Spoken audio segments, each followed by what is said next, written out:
Hello and welcome to Mulcahy Stadium, where we have the Anchorage Bucs baseball right here on the Anchorage Bucs YouTube channel for their first opponent. That is not the Chinooks. It is in fact the Matsu Miners, who come into today's game 2-1, and the Anchorage Bucs 1-1, splitting a win and a loss against the Chinooks with a huge win last night, 7-4. After a phenomenal performance from Luke McLeod, who's in today's lineup again. And taking it to lineups is Jake Sloan. Jake, take it away. Yeah, for the Miners, they'll lead off with the shortstop Austin Park. Behind him will be the right fielder Jackson Babcock and the center fielder Matt Blind. Batting in the cleanup will be the designated hitter Cooper Grace. In that 5 spot is the first baseman Alexander Pearson. Behind him in the 6th spot is second baseman Diesel Toth. It'll be Will Godfrey in the 7th spot, the third baseman, and rounding out the bottom 3 will be the catcher Will Millard, the left fielder Tyler Akers, and then on the mound will be Jackson Baker, the right-hander. And for the home team, Anchorage Bucs, kind of more of the same. Ryan Darr, the right fielder, will lead things off again, followed up by Andrew Garcia, the center fielder, and the catcher Luke Taylor. Batting in cleanup is the first baseman Carson Umphreys, followed by the third baseman Hayden Miller, and in the left field, Luke McLeod making his debut in the field after pitching yesterday and hitting that game-winning RBI triple. After him, the shortstop Camden Lanfear, his first start at shortstop. It was Finn Leach the first 2 games. Today it'll be Lanfear. And rounding things out, the designated hitter Lucas Perez and the second baseman Andrew Sheffield in the 9 spot. At second base on the mound for the Bucs will be the right-hander Jonah Fragus, making his season debut for the Bucs. Has just finished up his junior year at Sacramento State University. Did not play, but he spent his first 2 years of college ball at Fresno City College, where he helped the Rams to 2 of their 4 straight Central Valley Conference titles. And you talked about the Bucs splitting up the first 2 games. The Miners sitting at 0-1. They've played 3 games so far, all against the Chinooks as well, but their 2 wins were only in exhibition games, so they sit at 0-1 after losing to the Chinooks a week ago today, 2-1. So a couple of moves, like we mentioned. Luke Taylor goes back to catcher after being at first base yesterday, taking over catcher from Ty Denton. Carson Umphreys, who DH'd and then pitched in yesterday's game, back at first base. And you mentioned Camden Lanfear moving to shortstop, Lucas Perez DHing, and Luke McLeod going from pitcher and DH to left field. And a lefty on the mound in Jackson Baker for the Matsu Miners. Jake, what do you think this Bucs team needs to do in order to be successful today? I think much of what we saw yesterday, just be aggressive at the plate. You saw what happened there. It kind of forced some adversity onto the pitchers of the Chinooks and forced a couple walks. They were able to execute some hit and runs. They were very active on the base pass with a couple stolen bases, and it really just came down to timely hitting. They were able to execute when they needed to most, especially with runners on, and it just came down to that 7th inning where they scored 4 runs. And obviously they've gotten out to a lead in both of their first 2 games, but the difference was the bullpen, with McLeod coming in the 7th inning after Umphreys gave up 3 runs, shut the door, pitched 2 1/3 hitless, scoreless innings to secure the first win and save of the season for him. So I think a combination of the bullpen coming out to play and just continuing the approach that we saw yesterday at the plate. So there you have it for lineups in today's matchup. We'll be back in just a few minutes for first pitch right here on the Anchorage Bucs YouTube channel.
We're back here on the Anchorage Bucs YouTube channel. Ren Grimsley alongside Jake Sloan as the Bucs take the field first in the top of the first inning.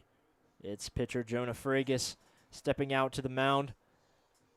Both these teams wearing camo, though slightly different. Bucs in a little bit more gray camo and the Matsu Miners in a greenish camo. We've seen all three of the uniforms from the Bucs in the first 3 games. They're really spicing it up with the camo on camo matchup today. Had to get it out of the way with the 3-game homestand before heading on the road tomorrow. They won in the black uniforms yesterday, lost in the white on the first day. We'll see what this uniform matchup can do for them. I will say for some camo team, or some teams with camo uniforms, this is definitely one of those color combinations with the yellow lettering on it that I think works pretty well. I'm a fan, and the pinstripe pants Can never along go with wrong. it. Never go wrong with pinstripes. Very classic baseball look.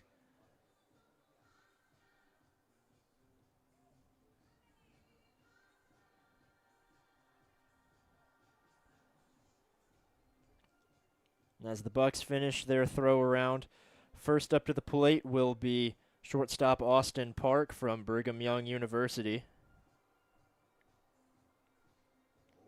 Only played in 19 games at BYU, but was quite the baller in high school. Was the 2024 Utah High School Gatorade Player of the Year, Pro Prep Baseball Report Utah Player of the Year, and a preseason All-West Region honorable mention by Perfect Games. So he stacked up his resume in high school. I'll try to do the same here in summer ball. First pitch inside for strike 1.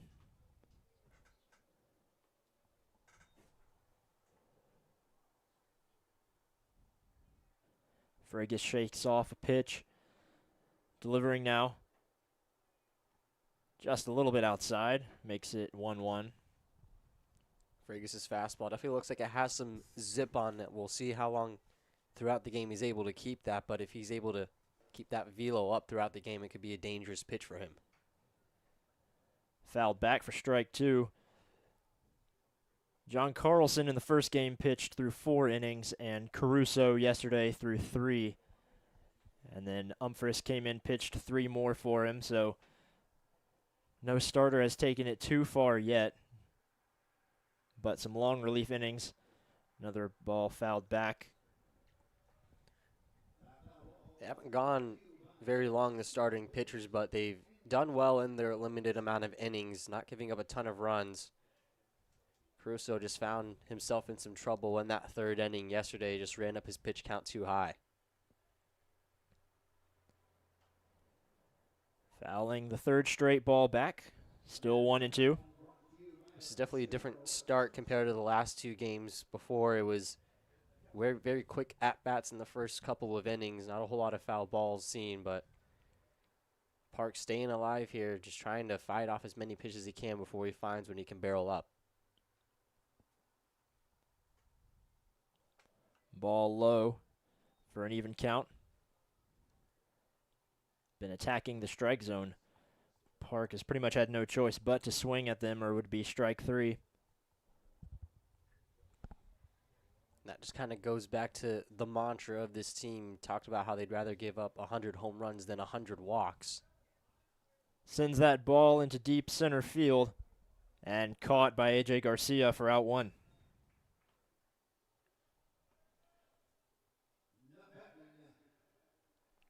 Stepping up to the plate now, right fielder Jackson Babcock, who comes from the Colorado School of Mines along with fellow Anchorage Buck Cade Berghardt. A couple players on this minor team that came from the School of Mines, 2 or 3 if I'm not mistaken. Just finished up his sophomore year there. Fouls the first pitch he sees out for strike 1. Babcock's had a pretty strong start to his collegiate career. His freshman year, he hit for a cycle. The same game, he hit a grand slam to complete that cycle. And then in 2026, had 28 multi-hit games. Puts that one into play over to first baseman Carson Umphris, who finds the pitcher, Fragus, for the second out of the first inning. Excellent hustle from Fragus on a bouncing ball that was played nicely by Umphris. Yeah, Umphris wasn't going to be able to get back to the bag in time, so good instincts there by Fragus, able to cover first in time for a quick out number 2. Center fielder Matt Blind stepping up to the plate. Blind coming from Cal Baptist. First pitch low for a ball. Cal Baptist also, of course, the home of John Carlson, who started game 1 of the season for the Bucs. As there's a ball just outside for ball number 2. Here we'll see Fragus just trying to kind of establish the zone, see how far he can bend that strike zone on either side of the plate. Though 3 straight balls to Blind, definitely not the start he wanted, especially with Blind not showing off a ton of power at Cal Baptist. Only had 3 hits in 21 games, a 167 batting average. Shows a bunt and backs up right down the strike zone for strike number 1.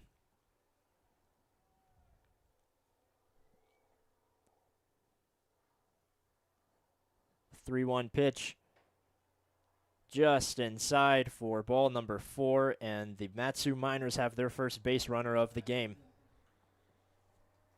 It's the same kind of situations that got the Bucs in trouble in their opening game, where they fell behind in counts early and had unforced pressure on the base pass that they weren't able to overcome. Fragus trying to avoid that spiraling here. Now designated hitter Cooper Grace is also a pitcher coming from Nebraska. Takes ball 1.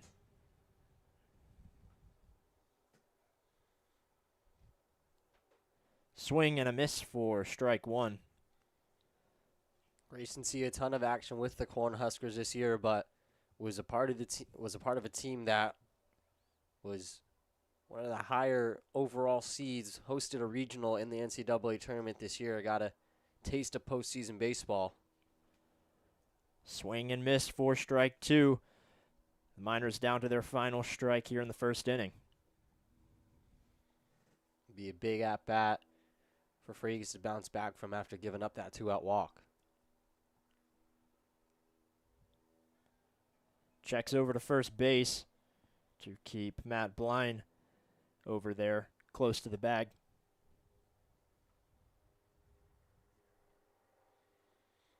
Blind wasn't a big threat on the base pass, just 1 stolen base in his true freshman year.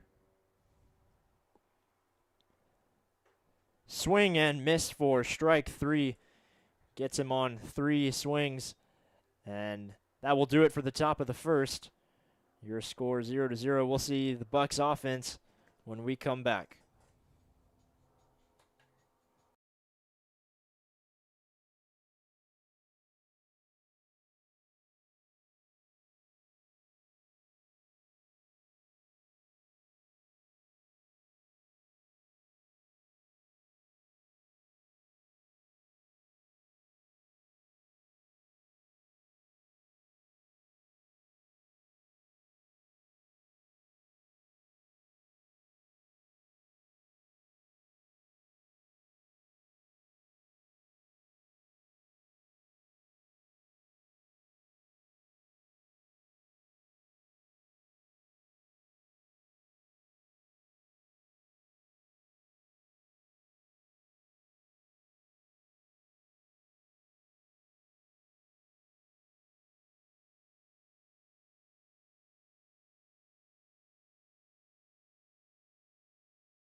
So the Miners left one stranded at first base.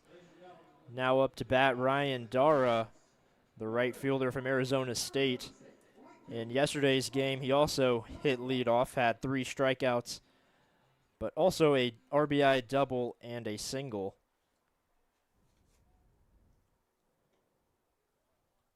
Takes ball 1.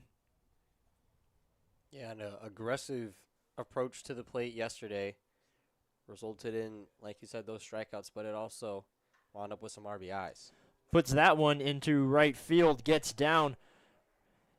Dara's heading for second. He's heading around for third and will make it very safely. So the first batter and a triple for Ryan Dara. Yeah, we've been talking about his speed these last 2 games, and there we see it on full display. Hits that down into the right field corner and showed no signs of slowing down as soon as he got to second. Went all the way to third. And already the first run of the game just 90 feet away from the plate. AJ Garcia, the center fielder, up to bat. He'll take a ball right to the back, and he'll walk over to first base. There are runners at the corners, no outs in the bottom of the first. Shaky start for the lefty Jackson Baker on the mound, who had a solid first year at Long Beach State, had a 6.32 ERA, struck out 41 batters in 31 and 1/3 innings, though. Was ranked to the number 40 left-handed pitcher in the country by perfect game, and spent a couple years at USA Baseball's National Development Program. Ball way outside for ball 1 to Luke Taylor, who's at catcher today. They have a lot of faith in Luke Taylor's bat, keeping him in the field however they can. At catcher the first day, first base yesterday, and back to catcher.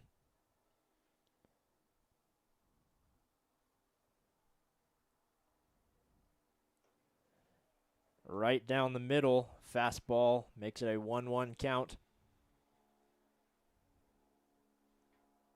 Huge pitch for Baker to see if he can try to get some of this control back after his last 2 pitches wound up way outside and hitting Garcia.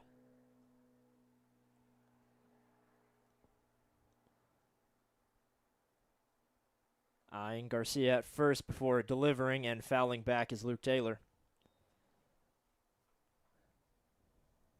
Taylor had an RBI single the last 2 games, now at a 333 average, pair of RBIs off of 3 hits.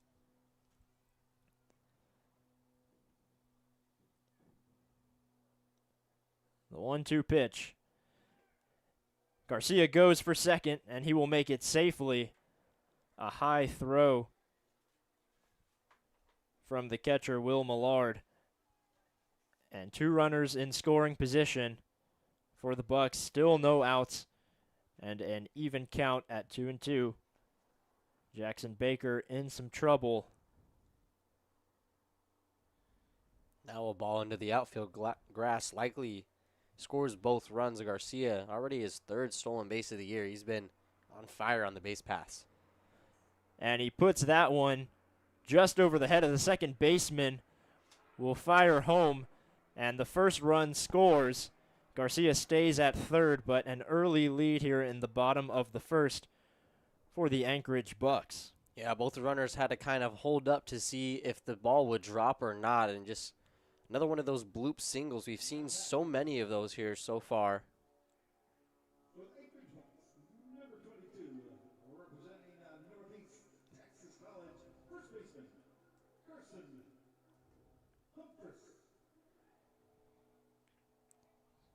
Still no outs here. Bottom of the first, Carson Umphris up to bat. He's playing first base today. DH'd yesterday and pitched 3 innings as first pitch outside for ball 1. Had a strong start to the season. First game went 3 for 4. Went 0 for 4 yesterday, though. So looking to erase that performance and get back into his groove that we saw in that first game.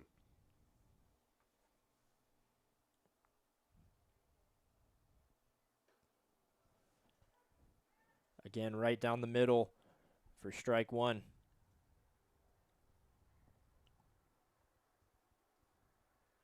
Umphris with that tall, lengthy 6'6", 205 frame in the batter's box. A larger strike zone, but he's also able to reach out a lot further if there's a ball that winds up outside.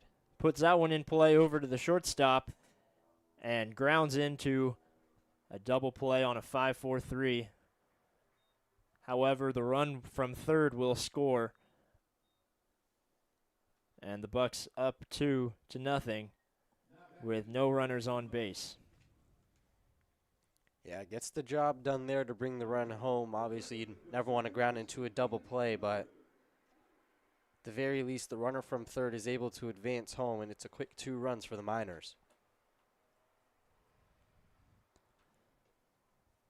Hayden Miller up to bat. He got hit by a pitch twice yesterday and takes for strike one.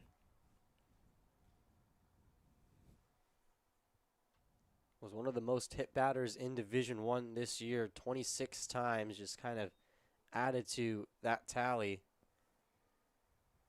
Talked yesterday how some batters can just be ball magnets in the box. He certainly was one of those in D1 this year. We'll see if that continues up in Anchorage this summer.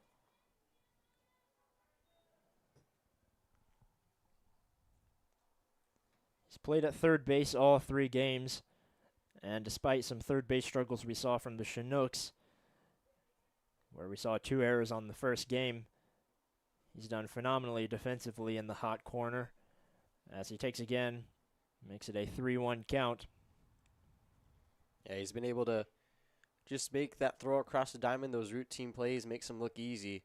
It's exactly what you want out of your veteran third baseman. Swings and misses for a full count.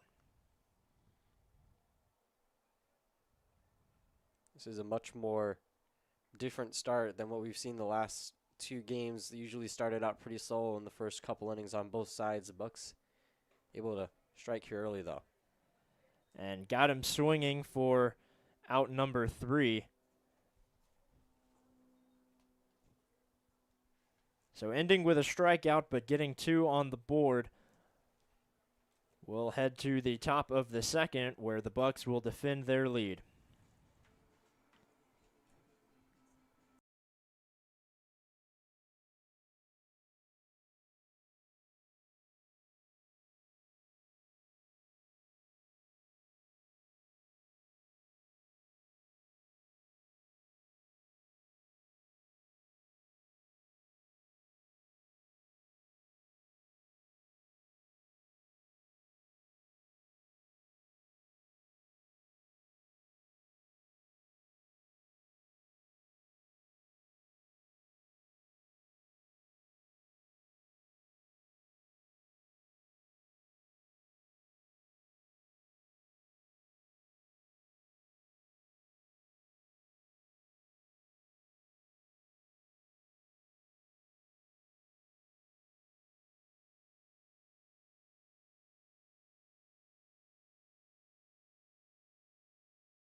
Back for the second inning. After the Bucs took a 2-0 lead, Fragus coming back out to the mound after only giving up 1 walk in the first, and delivers for ball 1. It's always a good feeling for the pitcher when you leave the mound and when you come back on for the next inning. It's a couple runs that your team put up kind of giving you a bit of a cushion there. Outside for ball 2. We've seen the Bucs struggle a little bit in the lead. They gave up the lead twice in the first game and once in yesterday's game before coming back and taking it again. And 3 straight balls for Jonah Fragus up against Alexander Pearson, the first baseman from Washington University.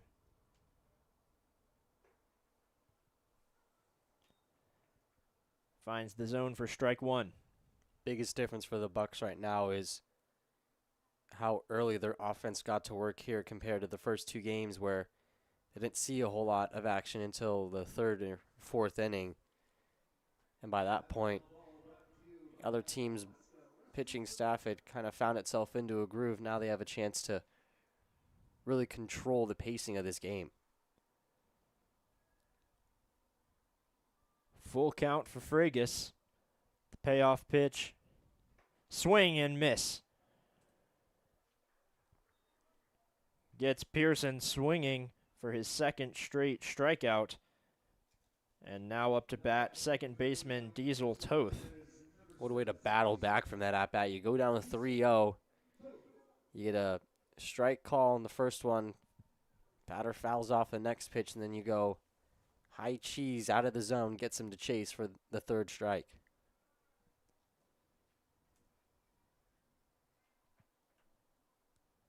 Toth, another Cal Baptist player on this minors team. Played a little more than his other teammates. 41 games, had a homer and 11 RBIs to show for.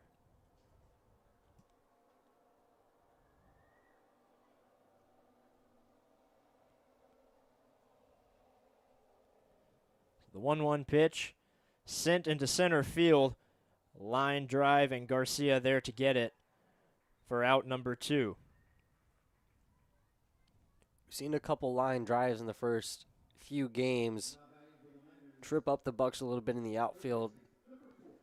Garcia able to get under that one with these. Had to lunge forward a little bit, but nonetheless still a quick second out for the Bucs. Third baseman Will Godfrey from Central Missouri takes ball 1.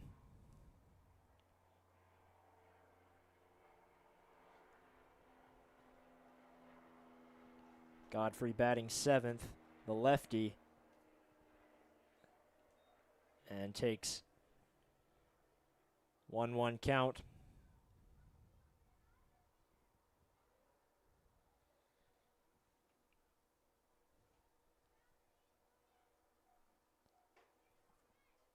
Just a little high for ball number 2. Godfrey, another top 500 ranked player out of high school, is 48th in the state of Missouri. Didn't see too much time at Central Missouri, just 15 games, only got 4 hits with a 167 average during that time period. Even count for Godfrey. Another at-bat where Fragus is able to battle his way back into an at-bat, threw a ball on the first pitch, but has come back with a strike both times so far. And got him looking for the 3rd strike and the 3rd out in the top of the 2nd inning. Fragus pitches a clean top of the 2nd, and we'll be back very shortly to see the Bucs back on offense here on the Anchorage Bucs YouTube channel.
Up to bat, the hero from yesterday's game, Luke McLeod.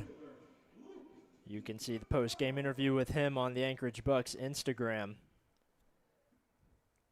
Playing in left field today, however, pitched 2 1/3 inning and had the game-winning RBI triple. Yeah, I was really doing it all for the Bucs in the latter parts of yesterday's game. Had that RBI triple, came up again in the 8th and wasn't able to do much there, but did all he needed to do, shut the door on the mound, 2 1/3 scoreless innings, got the save and the first win of the season for the Bucs. Tips foul for strike number 2.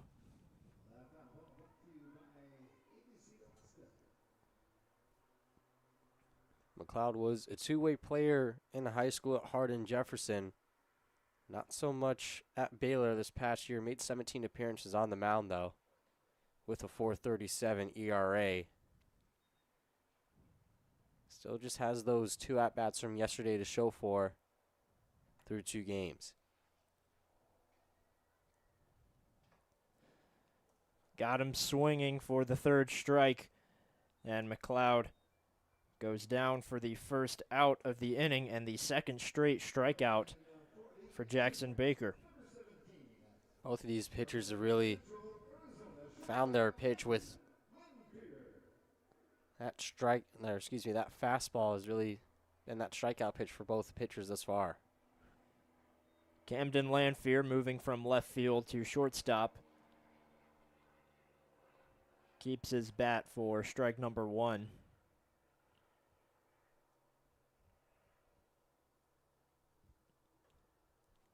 High for ball 1. What I've noticed so far throughout these last couple of games is we haven't really seen shifts put on batters from the infield. I wonder if that's a matter of just them not knowing enough about the batters, not seeing where they've hit it. Just with this being their 3rd game all year, the decision not to, just to play him straight up. Pretty standard defensive formation for the Matsu Miners right now, as Lanphier only 1 ball away for a walk. Puts that one right past Baker's head and goes into center field. The 3rd hit of the game, and the Bucs are aboard here in the bottom of the 2nd. That's exactly what it means to have an aggressive approach. 3-1, not letting Baker just get a free pitch.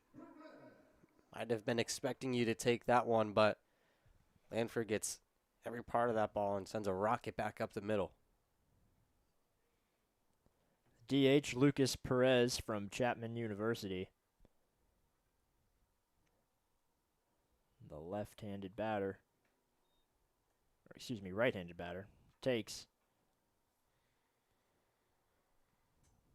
for ball 1.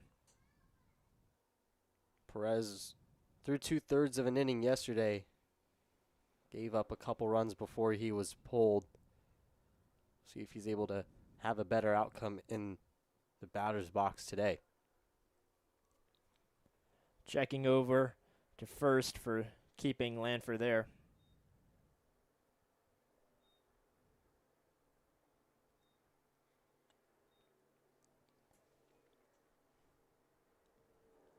The 1-0 pitch, firing on right down the middle, makes it a 1-1 count. Seems for Baker, whenever he just wants to get back in control, he's gone back to the reliable fastball. The off-speed hasn't been working too well for him in terms of location.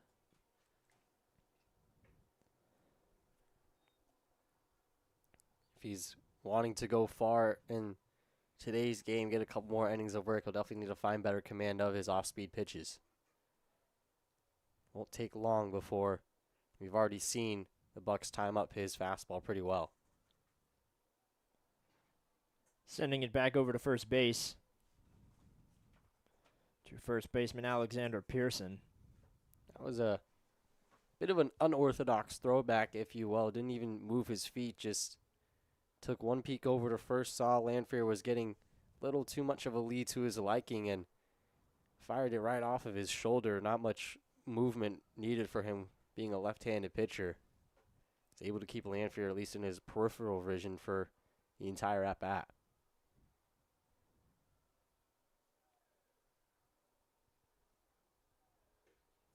The 3-1 finds the strike zone for a full count to Lucas Perez.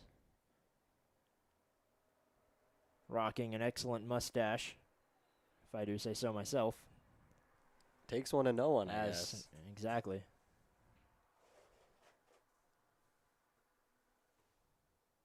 There goes Lanfear and fouled back.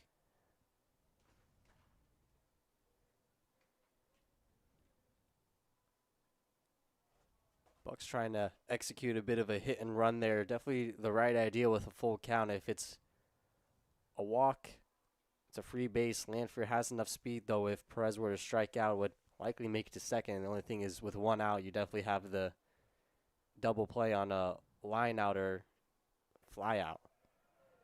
And Perez thought it was outside. The umpire didn't think so and rings him up for out number 2. Definitely a close call on the outside part of the plate. I think it might have nicked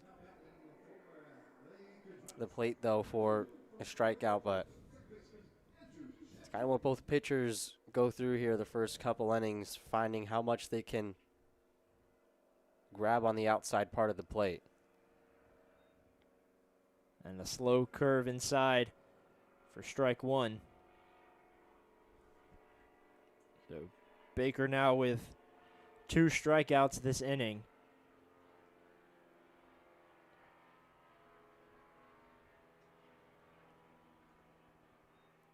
Finds the zone again for an 0-2 count as second baseman Andrew Sheffield down to his final strike, and the Bucs' final strike of the inning.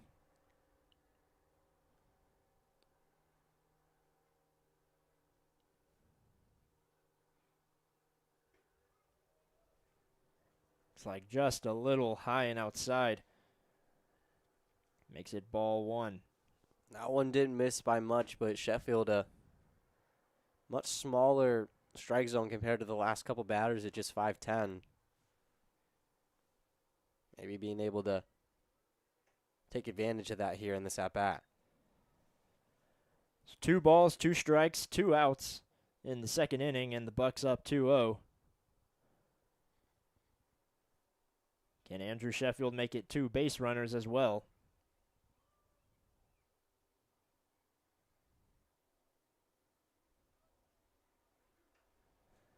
Fouls back.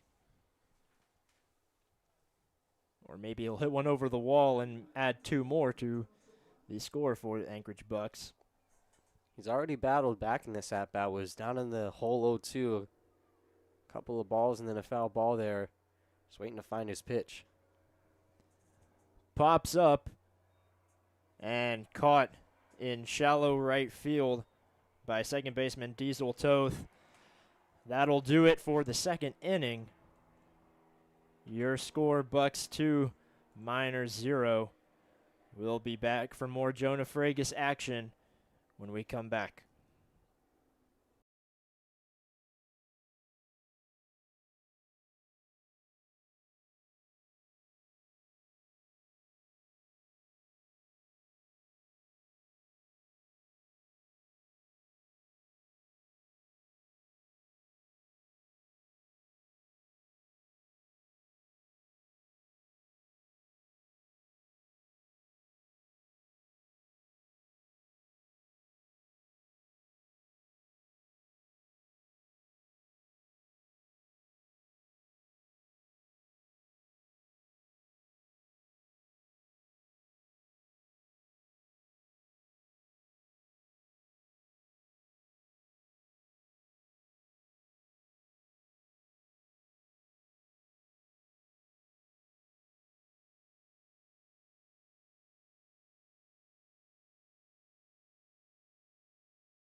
back here for the third inning.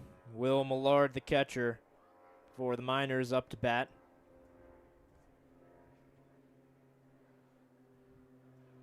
Will Millard from North Alabama outside for ball one.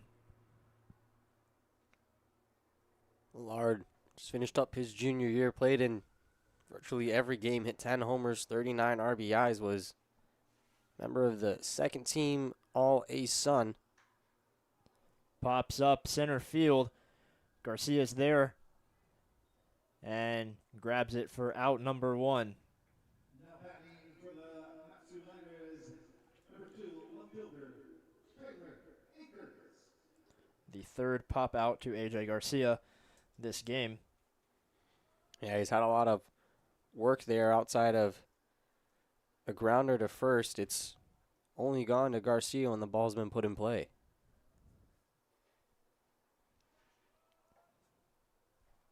So 9-hole hitter Tyler Akers, left fielder, shows a bunt and backs up for strike one. Now we'll see Hayden Miller kind of creep in after that bunt attempt.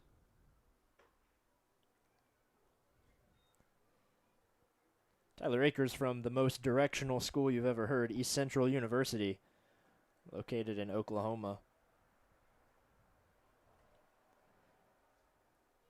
The 0-2 pitch, high and away.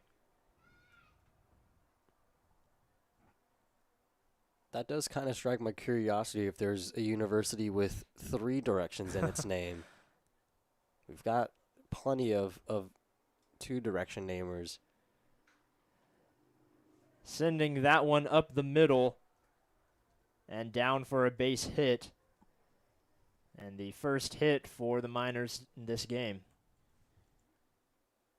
Now batting for the Miners. We've seen a couple of hard hit balls to center. That one just right over the head of second baseman Andrew Sheffield. But if you're Jonah Fragus, that's not the worst first hit in the world to give up. Just a weakly hit one that is placed well. And Park sees his first pitch and sends it into left field. And back-to-back singles for the Miners. Puts 2 on at first and second. Number 9, right fielder, Jackson Babcock. Park had a pretty hard hit ball his first time up, and second time doesn't take long for him to find a pitch from Fragus that he likes, and that's the biggest question right now is for Fragus trying to get through this lineup once again after they've all seen you for at least one at-bat so far. So Jackson Babcock, who grounded out to first baseman Carson Umphris his last time up.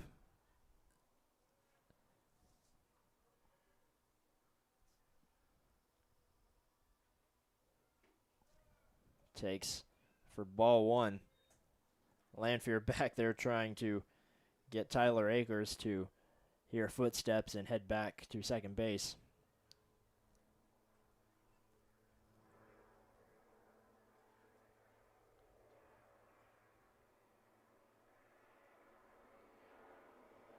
Fragus delivers, fouled off. Had a lot of success with that fastball, just with the sheer speed of it. He's been able to blow it by a couple guys already. Wonder if he'll try to do the same here with 2 strikes.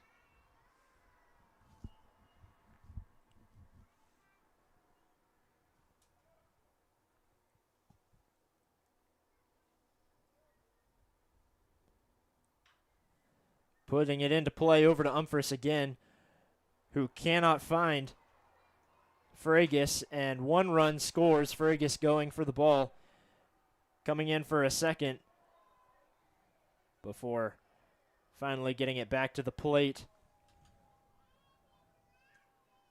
So Babcock had a little grounder over to Umphris, and that ends up scoring 2 runs and tying this ball game up.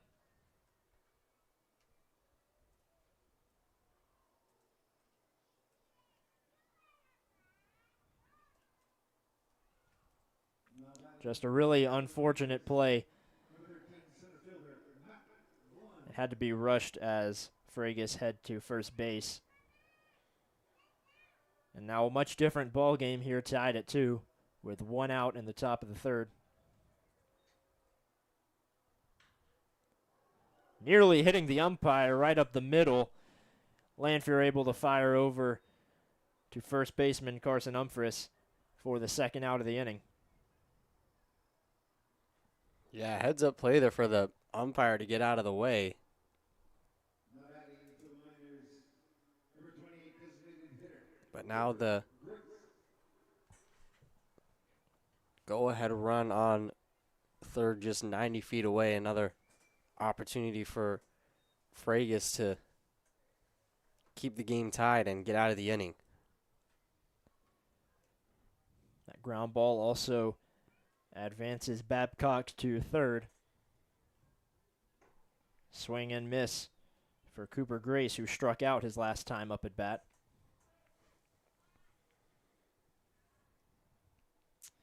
Looks like it will be a throwing error on Umphris as well.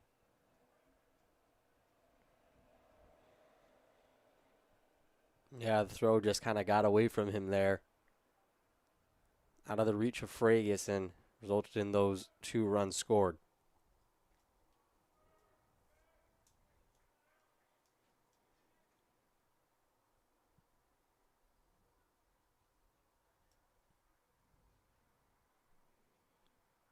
Delivering on, swinging and missing. And that will do it for the top of the 3rd. Now a tie ball game as the Bucs will head back out into offense. Ren Grimsley with Jake Sloan will be back.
Bucs back to the top of their lineup with Ryan Dara, who hit a triple in the 1st inning. Very inside for ball 1 from pitcher Jackson Baker. This could be a big inning from the Bucs. See if they can answer the 2 spot that was put up by the Miners in the top half of the frame. Inside again for 2-0. The Bucs responded well yesterday after giving up a 2 spot with 4 more runs of their own to take the lead and eventually win the game.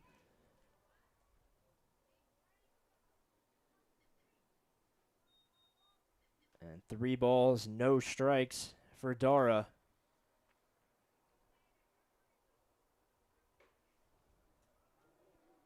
Baker able to put one in the middle for a 3-1 count.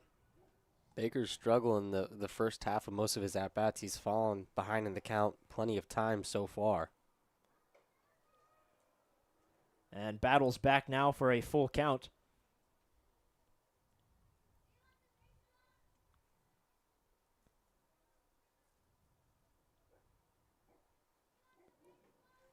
And inside for ball number 4. Dara never even swang his bat. Now batting for the Anchorage Bucs, number 3, center fielder, A.J. Garcia. Center fielder Garcia, who's seen a lot of action out there in center field so far today, and got hit by a pitch and stole a base back in the first inning before being driven home. Fouls first pitch back for strike 1. Yeah, he didn't even get to see a pitch before he got hit, so it's the first real pitch he's able to decide on and just barely able to get a piece of it.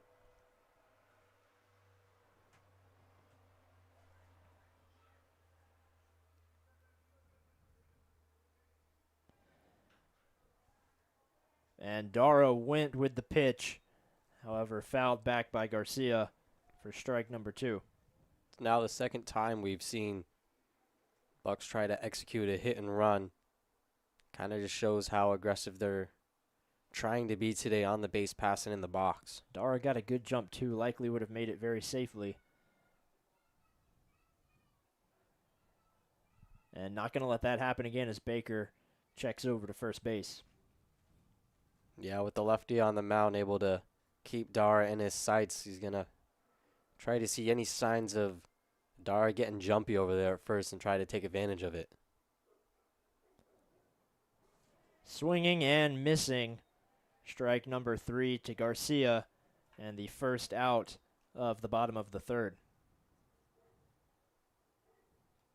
Now batting for the Anchorage Bucs, number 7, catcher Luke Taylor. Catcher Luke Taylor had a single in the first inning.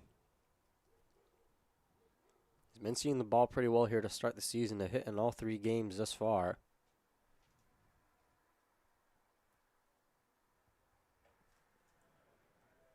Slow breaking ball in for strike 1.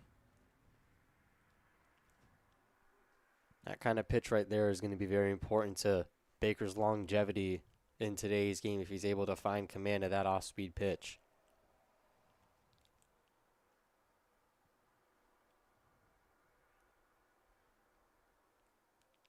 There goes Dara.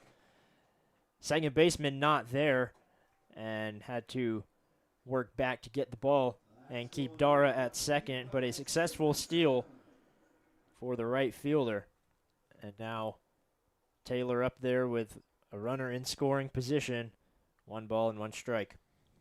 Yeah, he got such a good jump. Millard didn't even have time to get out of his stance and pop up. Just threw it from the knees and took a couple of hops. A great play there by the middle infielders to keep that ball from winding up in the outfield. Taylor fouls one back, pretty much the handle of his bat.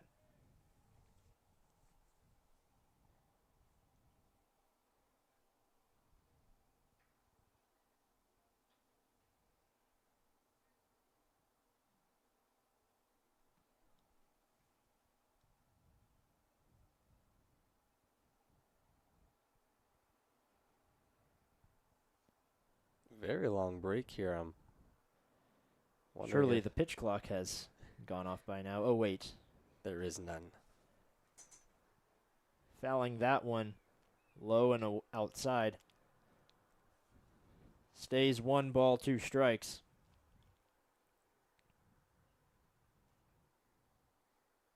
Yeah, there's certainly not a pitch clock here, but with all these guys coming from the NCAA where there was pitch clocks, I'm sure they kind of get into a groove rather than waiting too long. But those extra seconds could certainly make a difference for either side if they're able to take them. Swing and miss for the second strikeout of the inning and the 5th strikeout for Jackson Baker in today's game. Now batting for the Anchorage Bucs, number 22, first baseman, Carson Umphreys.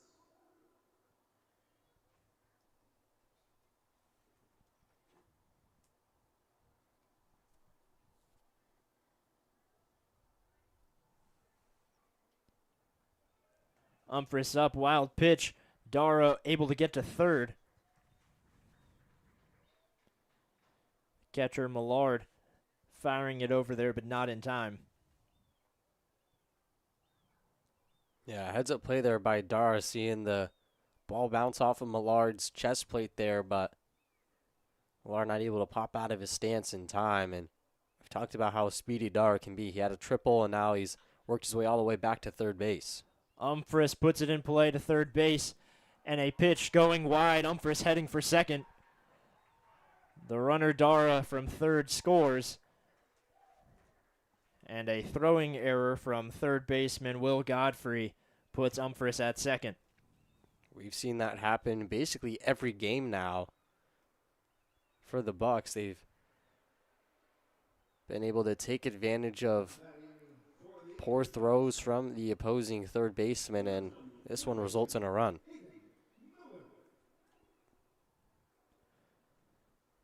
So Dara scored after a walk, a stolen base, a wild pitch, and then a throwing error. So not your typical way of scoring, but gets the job done regardless. As Hayden Miller, the third baseman, now up to bat, swings and misses at strike one.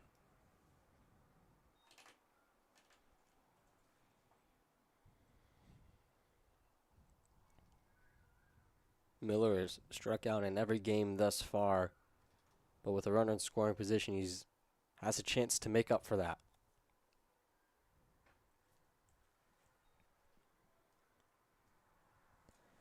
So the Bucs and Miners both with 3 hits, both with 1 error.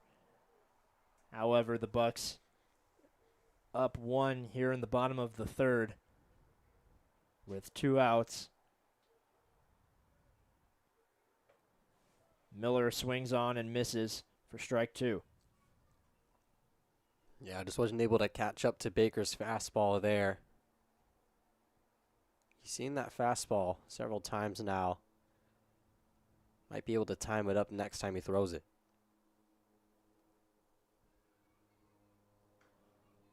Fouls back almost to us. Luckily, we have a pane of glass keeping us safe, but Not sure how strong this glass is, and I'm not willing to find out. I would rather not know.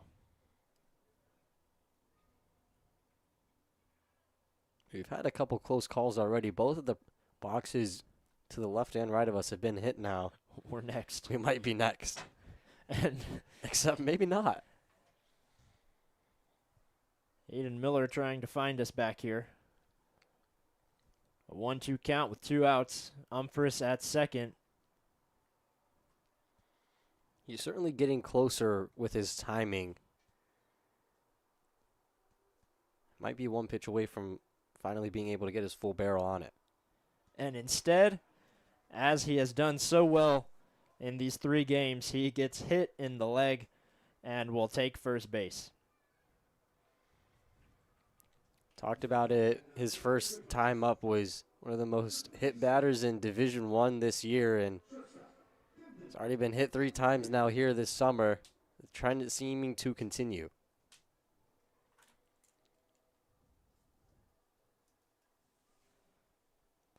Luke McLeod up. He'll take for strike 1.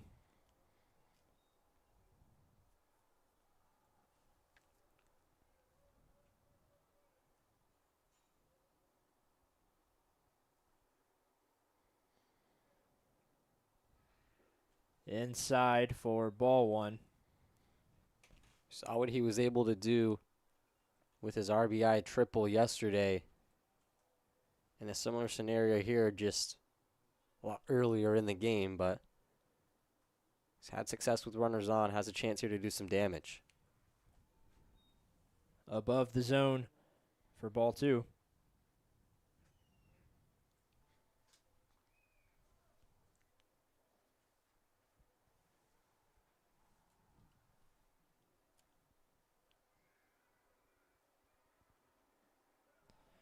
Check swing, they'll say he went.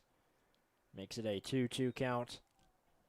Down to the final strike in the 3rd inning with 2 runners on. Looked like he was sitting fastball there, and that breaking ball just dropped way below the knees, had him fooled, and was way too far in his swing to hold up.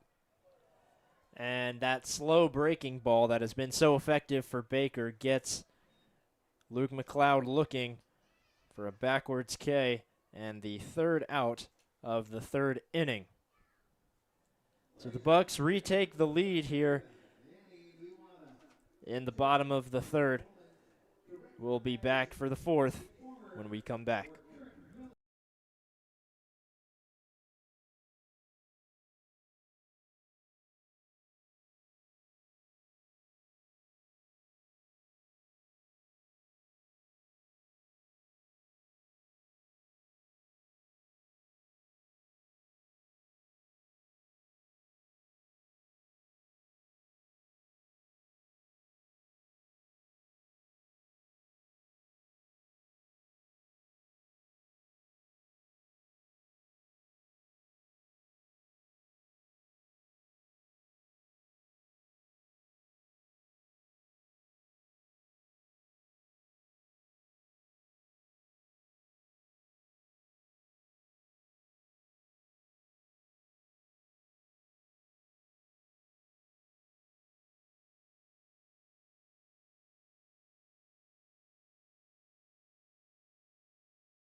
Back here on the Anchorage Bucs YouTube channel, Ren Grimsley along with Jake Salone for the fourth inning. Bucs up 3-2. Jonah Fragus back out on the mound facing Alexander Pearson, who struck out his first time up at bat in the second inning and holds off for strike one. Both of these pitchers have forced a lot of swings and misses so far. Several strikeouts from both of them as they try to find their command here and continue it into the third, or the fourth, excuse me.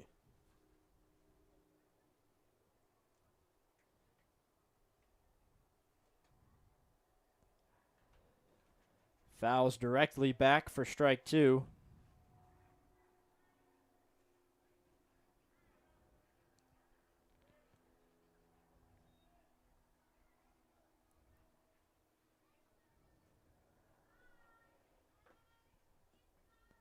The 1-2 pitch put into play over to second baseman Sheffield, who makes an easy throw over to Umphris for the first out.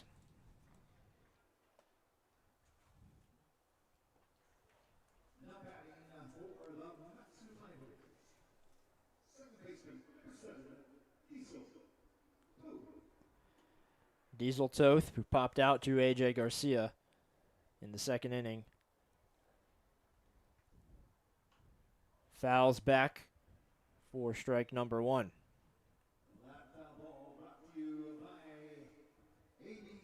Still looking for his first official hit of the regular season here.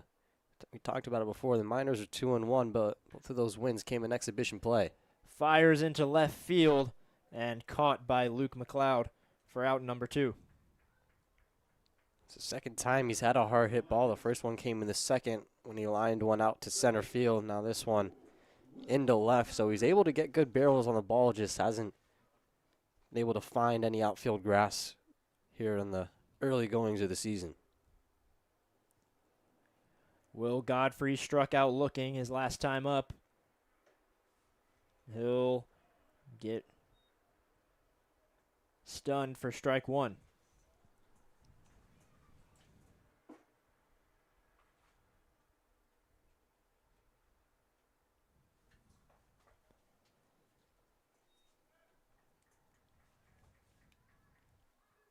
Been a strong showing from Fragus thus far. Just 56 pitches through 3 2/3. It's kind of the same part of the game where Caruso got hung up and loaded the bases, but Fragus looking to bounce back from that third inning and put up a goose egg on the scoreboard. 2-1 pitch. Sent over to Umphris, who will take it himself, and a quick inning for pitcher Jonah Fragus. Gets the third out here in the top of the fourth. So we'll be back for the 7, 8, 9 hitters for the Bucs when we come back.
No.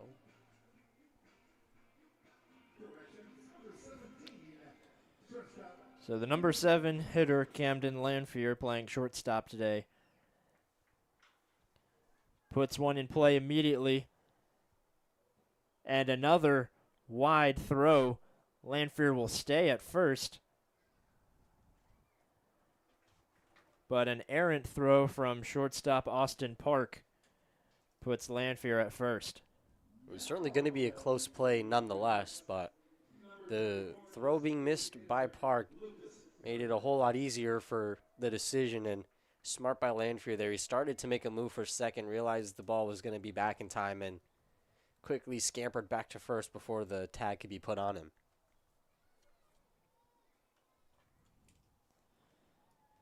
So an E6 and Lucas Perez up to bat now.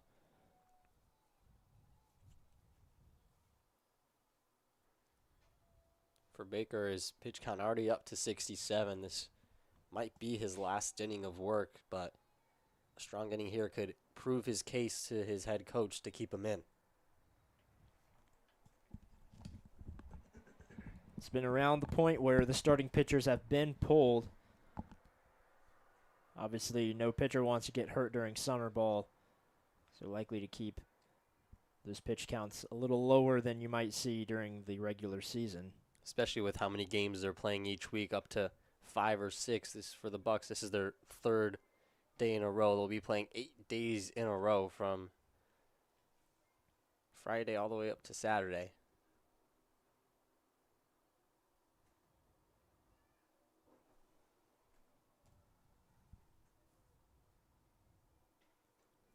Outside, 3 straight balls to Lucas Perez.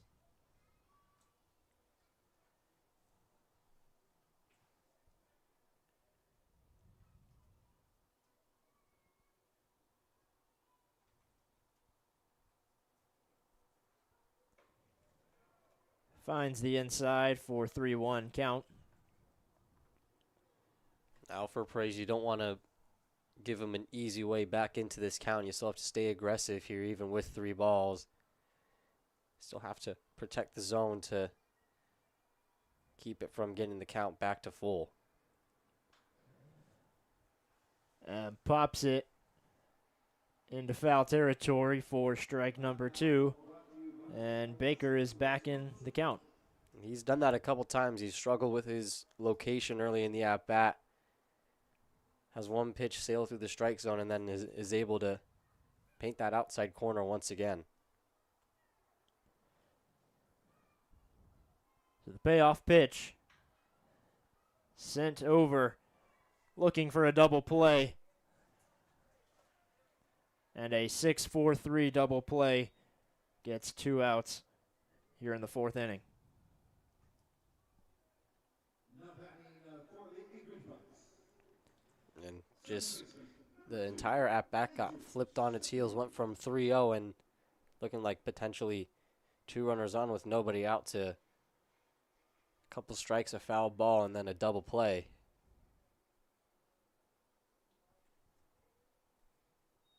Now Andrew Sheffield up, ball way inside, nearly hit him for ball 1.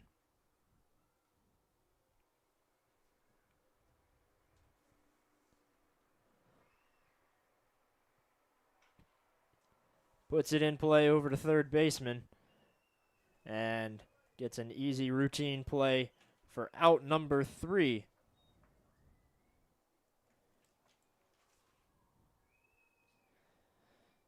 So 8-hitter Will Millard will be up to bat in the top of the 5th when we come back here on the Anchorage Bucs YouTube channel.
Catcher Will Millard up to bat. He popped out to A.J. Garcia in the last inning and takes strike 1. He's been so aggressive in his at-bats. I haven't gotten to mention yet that he was born in Germany. He's lived in 6 different states, but is a resident of Fallon, Illinois. Pops way up into the air. And no play will be able to be made by Umphris. Does, however, get the second strike.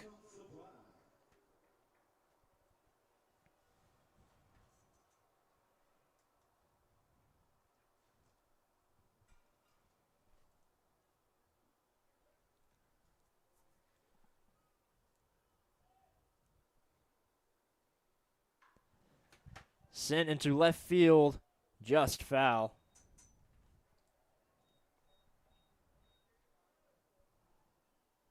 That was Fragis's 60th pitch. There's not much action in the Bucs bullpen going on just yet, but so far if he's able to get this out, he will hold the title of the longest outing from any pitcher to start the season. Goes high for ball one. Makes it a 1-2 count.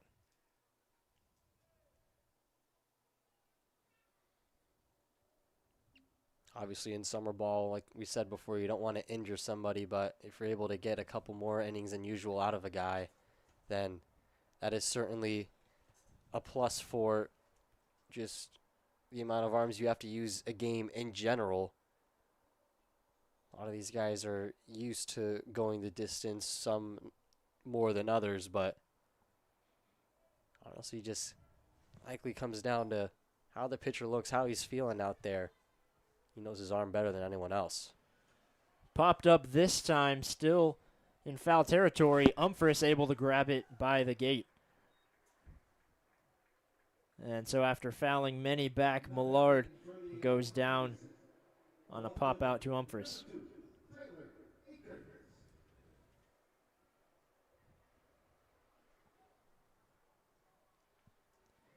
So 9-hole hitter Tyler Akers stepping up to the plate.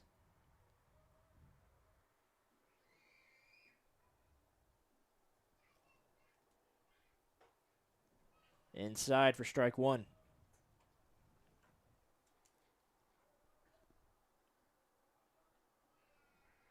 Akers singled and later scored after that throwing error.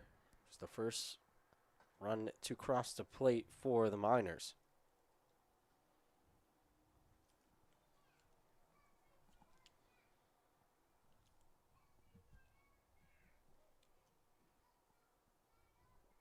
One ball, one strike, one out. Delivering on here, bunting, or at least attempting to, however, sending it foul. Gets the second strike of the at-bat.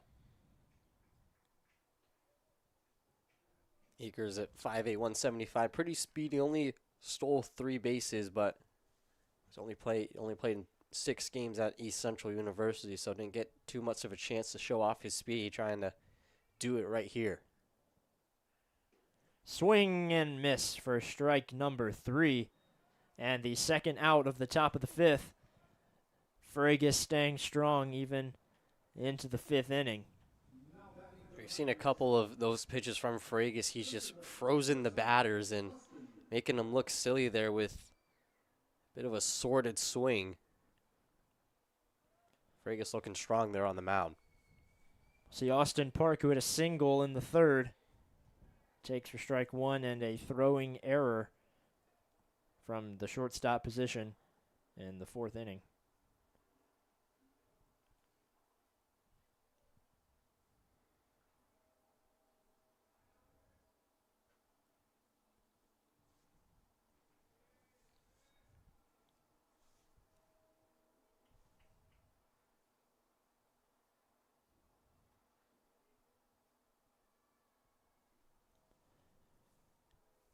The 1-1 pitch outside for ball 2.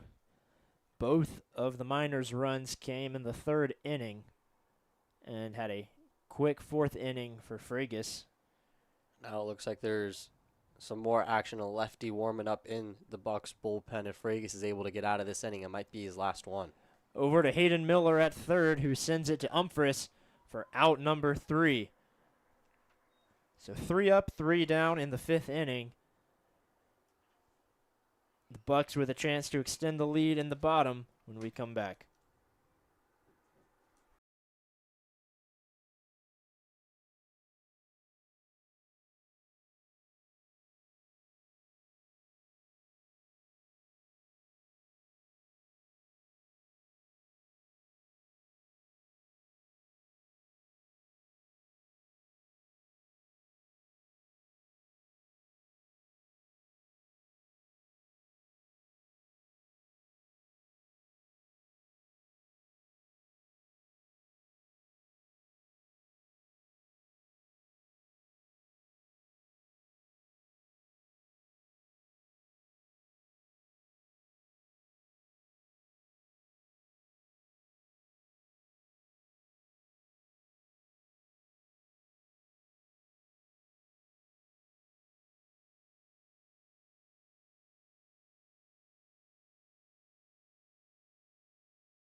Welcome back as we have a new pitcher for the Matsu Miners. It will be Colton Ouellette, the right-handed pitcher. He goes to Linfield University in Oregon and originally from Reno, Nevada.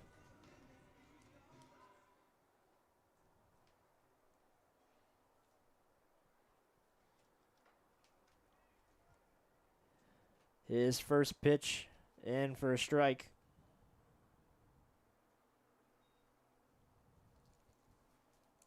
Pitching to Ryan Dara, the leadoff hitter for the Bucs. Chops one over to first base and gets on before Dara can get there for out one. The final stat line for Baker as it stands: went 4 innings, gave up 3 runs. 2 of those were earned. Struck out 6 though in 4 innings. Didn't give up any walks, but he did have those 2 hit batters. So after a slow start in the first, kind of came back with a lot of strikeouts. Was able to keep the Miners in this game as it stands, a 1-run game.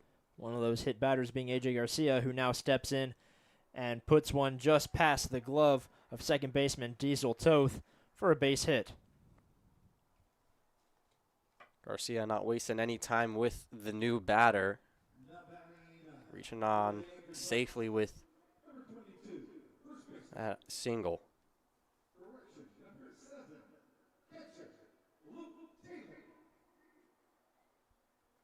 Umphris looked like he was stepping up to the plate, but I think he was just grabbing Garcia's bat. Almost went out of order there. PA guy thought so. New PA guy, his first game here today. As Taylor puts that into play, looking to turn 2. And they will say that first baseman stepped off the bag, not in time, Alexander Pearson. So Luke Taylor will be safe at first, and Garcia out at second. Got a hustle play there by Taylor as well. Was definitely a close play. The first baseman certainly got brought off the bag, but if Taylor doesn't give his full effort in that, it may have gave Alexander Pearson enough time to either tag him out or get back on the bag, and he's able to extend the inning. We'll see if the Bucs are able to do anything, take advantage of his hustle play.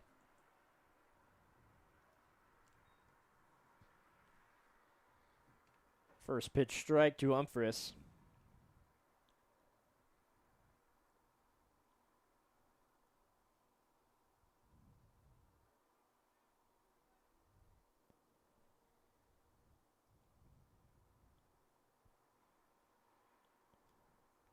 Swinging and missing for strike 2.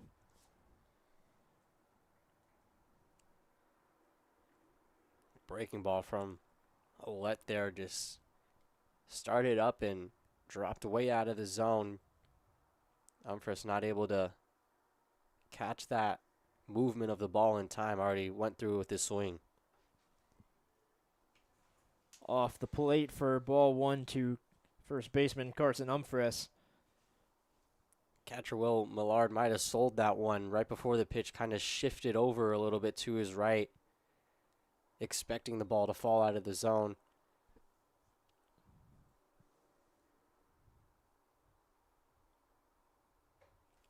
High for an even count. So Umphris grounded into a double play in the first inning and reached on an error, but made it to second base in the third inning. Now with a runner on, 2 balls, 2 strikes, and 2 outs.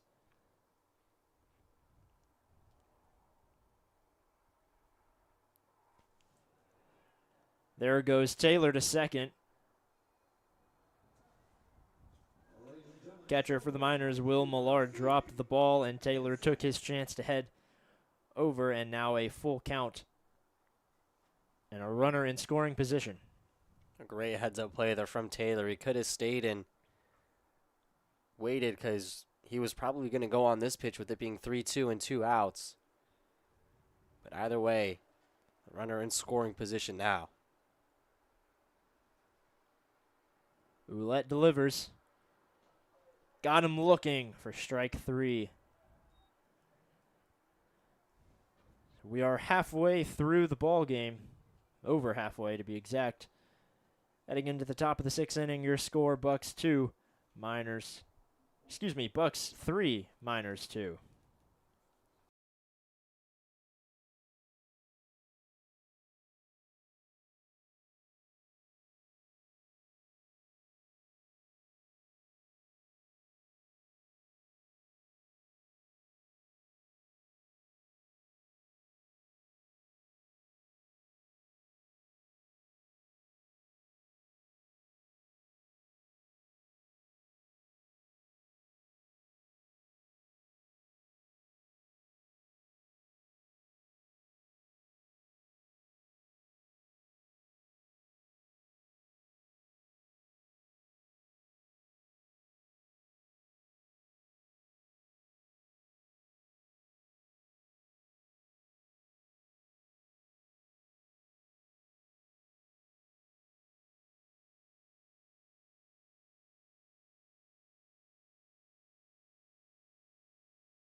Back here on the Anchorage Bucs YouTube channel, Fragus got through 5, and now Caleb Okada will step up onto the mound.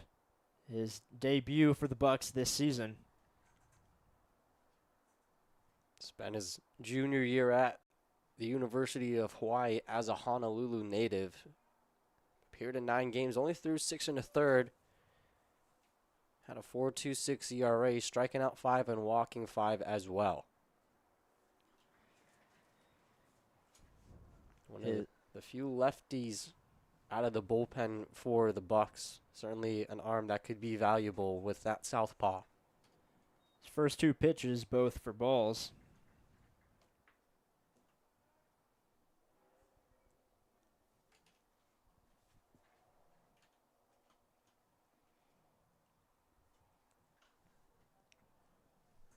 That pitch fouled off for strike 1.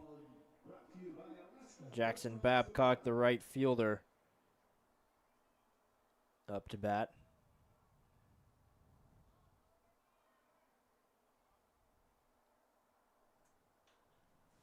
Fouls that pitch off as well for an even count at 2.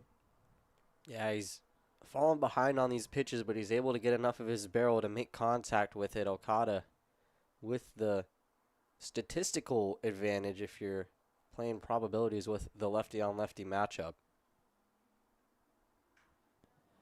Sends that one into center field. Drops down in front of Garcia for a base hit. Garcia's been a busy man today. Had to make a business decision to not dive for that one, and probably a smart one because if he gets past him, it's likely extra bases with neither of the corner outfielders able to cover enough ground to back him up for that play.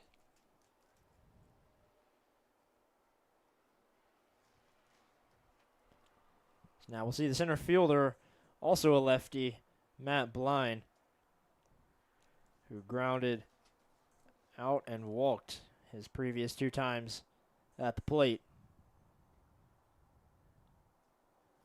He'll have a runner on with no outs in the top of the 6th. Outside for ball 2.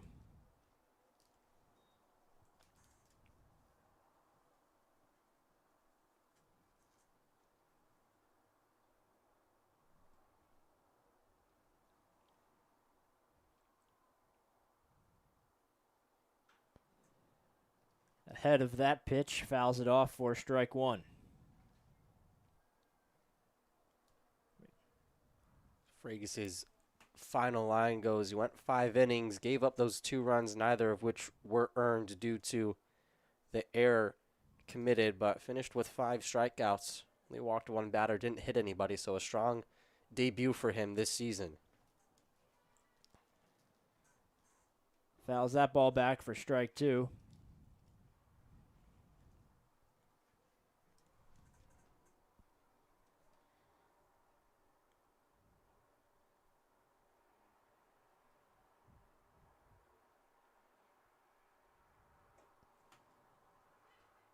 Ball just high for a full count.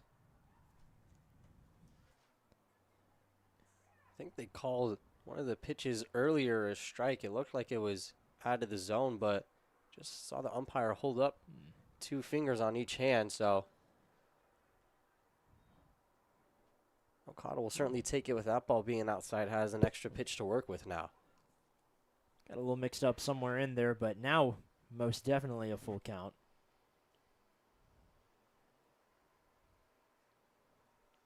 So the Hawaii native, Okada, the payoff pitch. Fouled off again. The ball looked like it was starting to float towards the outside part of the plate or pretty close to it. Good placement of the pitch. Blind just able to clip it to stay alive in the at-bat. Quickly delivering over to first base to try to get Babcock and catch him lacking. We saw Baker do that too with being a lefty. He doesn't have to shift his feet at all. Can just make one quick throwing motion, and Okada almost got him there. And fouls off again. Still a full count.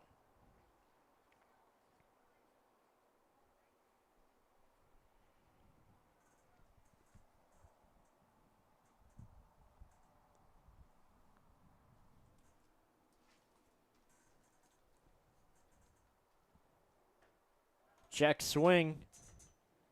They'll appeal, say he did not go, and he will take first base, moving Babcock over to second. Still no outs in the top of the 6th. That was a pretty close play. That's about as close as a check swing can come, but according to the first base umpire, well, I'm not sure if we have one. He's over at second, so that's probably why that the home plate umpire had to make the business decision. He decided the batter did not go all the way around, and the first 2 reached safely against Okada. So DH Cooper Grace, who struck out twice today to end the first and end the 3rd inning. It's not likely he'll end the inning here, but Certainly not on a strikeout. Pops the second pitch up for strike number 2. seeing a triple play with my own 2 eyes sure would be a treat. That is for sure. It'd be a first for both of us.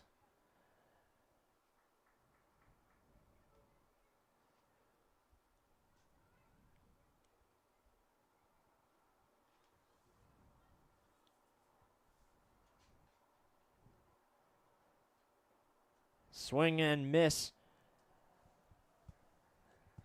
That'll get out number 1.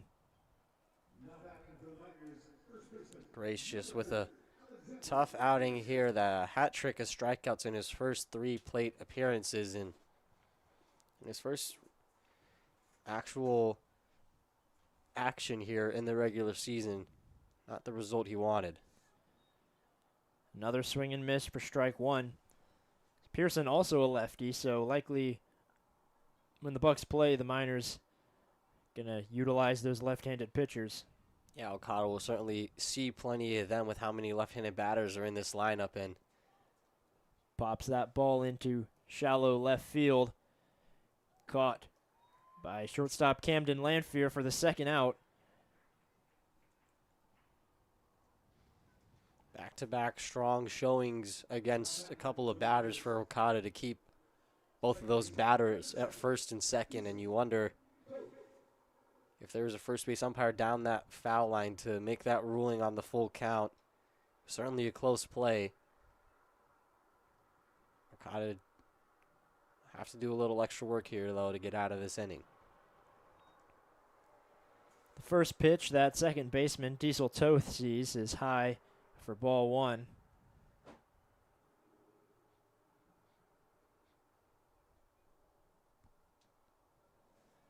Low this time for ball two. Taylor able to keep that one in front of him to keep the base runners from advancing. Sheffield looks like he'll be the one to cover second if Okada decides to throw back to first.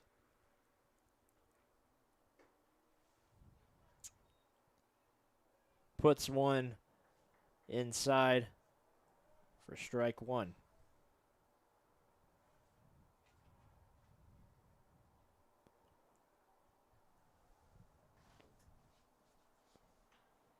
Right over the middle and over second base to Garcia. Babcock heading home to tie this game up at 3. And Blind will stay at second base. So runners stay at first and second, and we have a tie ball game.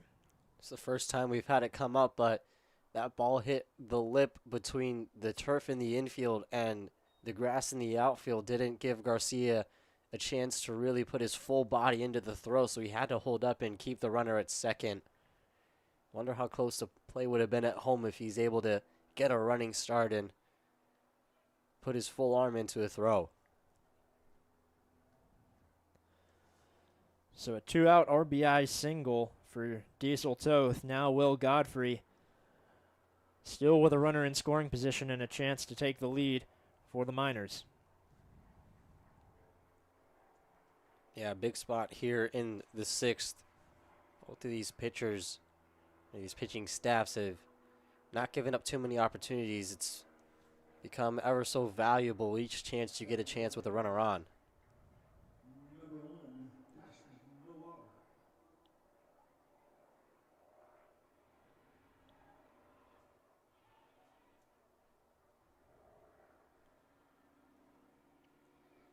And this will actually be a pinch hitter in for Will Godfrey. It'll be number 1, Cash Millar. Try to get him out of this inning with the score tied. What do you think Coach Schreider's saying to Okada right now? I think he's probably just maybe giving him a matchup preview, just trying to calm his nerves. Not a whole lot of action going on in the bullpen, so there's no threat for Okada to come out of this game, but sometimes your pitcher just needs some time to take a deep breath, find his pitches, really hone in on his command, and just get the ball where Luke Taylor tells him to put it and do it with precision. He's done that well so far. Obviously, he gave up the 2 singles and a walk, but in between that, his 2 outs were pretty seamless. And after the mound visit, that ball for ball 3. Hey, you and Cash Millar share a birthday, Jake. That's right. I put that in my notes. I totally forgot it was him. So your birthday twin heads over to first base after a walk from Okada, and the bases are loaded. This is, I'm sure, what Schreider wanted to avoid with that mound visit. Maybe he saw that his pitcher was just kind of getting away from himself, tried to bring him back in, wasn't able to do so successfully, and now a potential defining moment of the game here with the bases loaded in a tie game. So Cash Millard just took first, and that will be the 3rd out after Will Millard, not Millar, but Millard, grounded out for the 3rd out. So Okada able to get out of trouble with bases loaded in the top of the 6th. And we'll be back with a tie ball game when we come back.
Just no two-way play.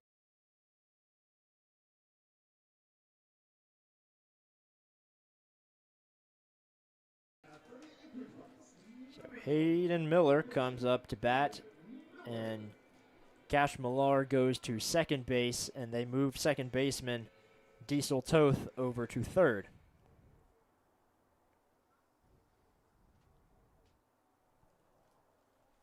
Ouellette still on the mound. Swing and a miss for strike one.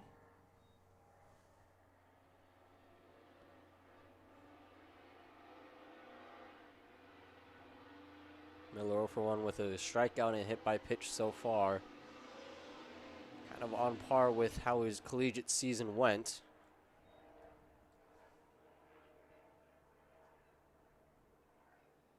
It's a big chance here for the Bucs in the bottom of the sixth. They did their damage in the seventh yesterday. But a tie game here so far. Certainly love to get their offense going. And 3 straight swings and misses for Hayden Miller. And that will be the first out of the bottom of the sixth. Now batting for the Anchorage Bucs, number 27, left fielder, Mulcahy.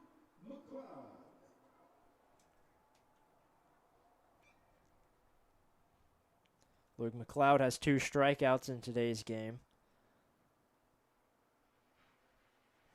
Ball in the dirt for ball number 1. Hasn't seen the same success that he had yesterday. Like he said, back-to-back Ks, trying to just get some solid contact on the ball here.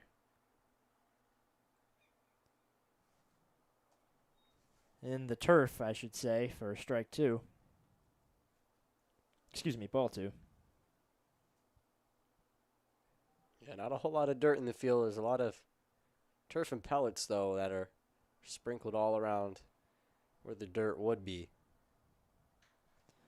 Puts that ball into play, drops in front of right fielder Babcock, and the Miners and the Bucs are even at 5 hits apiece. The Bucs with a runner on in the bottom of the 6th. Number 17, shortstop, Camden Lanfield. It's a solid hit there by McLeod. Fell a bit behind on the timing.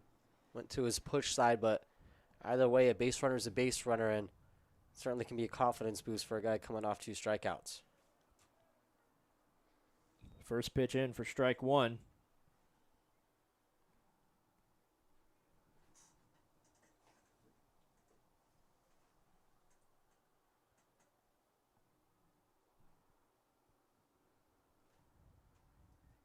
Lanford's reached base safely both times he's seen it so far.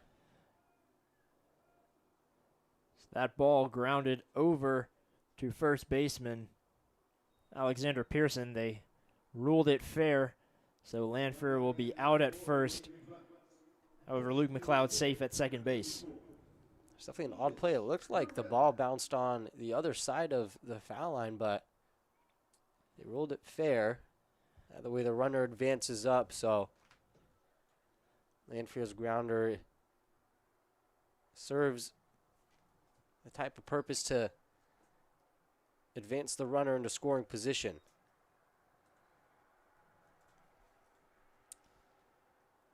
I believe that ball bounced foul and then bounced back in fair. Certainly But could see that type of spin on the ball, especially on a turf field, able to bounce that way.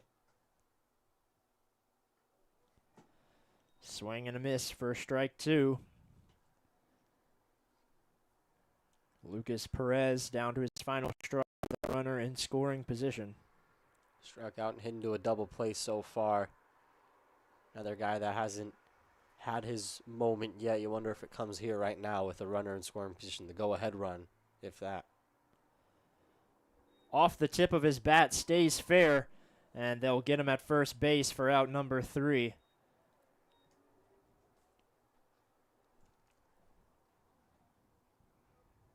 We stay even at 3 runs apiece, and we'll be back for the top of the 7th right after this.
So after an inning of relief from Okada, it will now be Anchorage native Carl Colavecchio who comes onto the mound, another left-handed pitcher for this Bucs staff, and he will square off first against Tyler Akers, the 9-hole hitter. Another one of those Anchorage natives, was a 3-sport star, played basketball, baseball, and football in high school. Second team All-State as a quarterback, but baseball is where he found the most expertise in. He threw a no-hitter with 17 strikeouts, and in the same game he hit for the cycle. So he is an all-around athlete that I'm sure we'll see plenty of this year. Gets his second pitch in for strike 1. Tyler Akers had a single and struck out his 2 times at bat so far, and swings and misses for strike 2 there. Colavecchio finished up his sophomore year at Feather River Community College this year through a 2.94 ERA in 18 appearances. Struck out 21 batters in 33 2/3 innings of work. Outside for an even count. Both these teams with 3 runs and also even at 5 hits. The Miners with 2 errors to the Bucs 1. Colavecchio delivers. Strike inside. Got him looking. It was a great pitch. Lefty on lefty matchup. Just frozen with the pitch right on the inside part of the plate. Too close in for the batter to pull the trigger, but just enough in the zone to warrant the strike 3 call. Back to the top of the rotation. Austin Park has a single in today's game and a pop out and a ground out to end the 5th inning.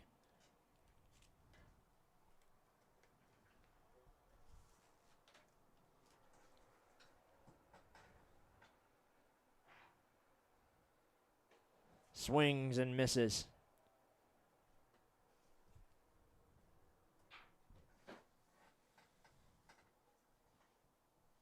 Park also had that throwing error at shortstop, so trying to bounce back and deliver a hit or even better for his team. Misses on the swing again. Down to his final strike.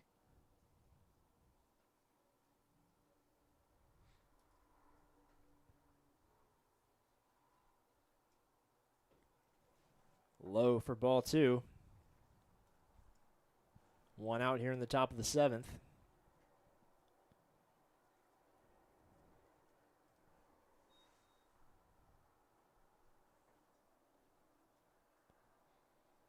Colavecchio delivers.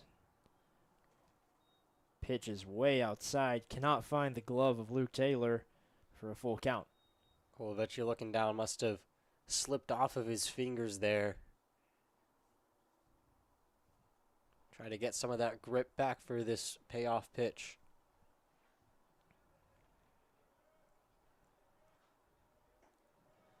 High for ball 4.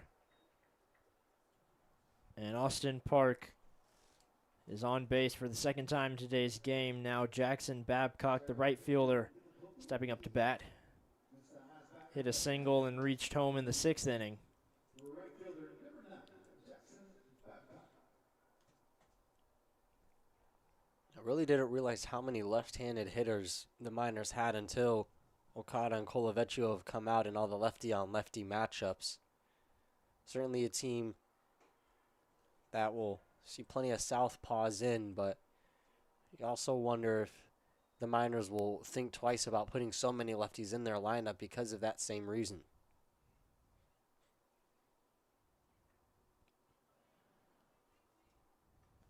Inside for ball 2. It's like every single one of the Miners' outfielders bats left-handed. And only Akers and Babcock throw right-handed. Blind and Yawit also throw left-handed. So they don't even have many righty choices to begin with. 2 of their catchers also left-handed, Millard being the only one to bat right-handed. Only 5 right-handed bats available to them unless some of their pitchers are some two-way players, a lot of them batting right-handed. But like you said, a lot of left-handed batters, those are rarities, especially all on one roster. So a 4-pitch walk to Babcock. Loads 2.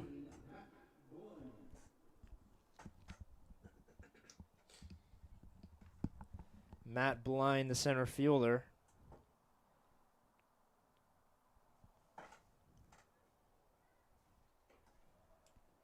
High for ball 1. Colavecchio losing a little bit of his direction here. That's now 8 straight balls from Colavecchio. Obviously, you have the quote-unquote advantage with the lefty-on-lefty matchup, but not if your left-handed pitchers can't find the zone. Just low. Umpire not willing to give it to him for the 9th straight ball and a 2-0 count. Top of the 7th.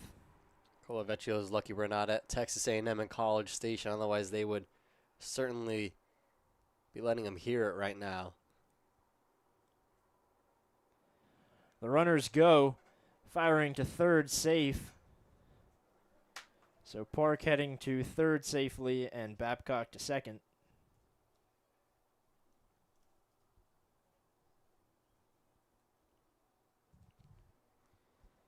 And now any ball into the outfield is very likely to score the go-ahead run if Blind's able to lift one that far. Ball inside for ball 3. The stolen bases took away from the fact that Colavecchio did throw a strike. He was having his glory moment, and they stole it from him.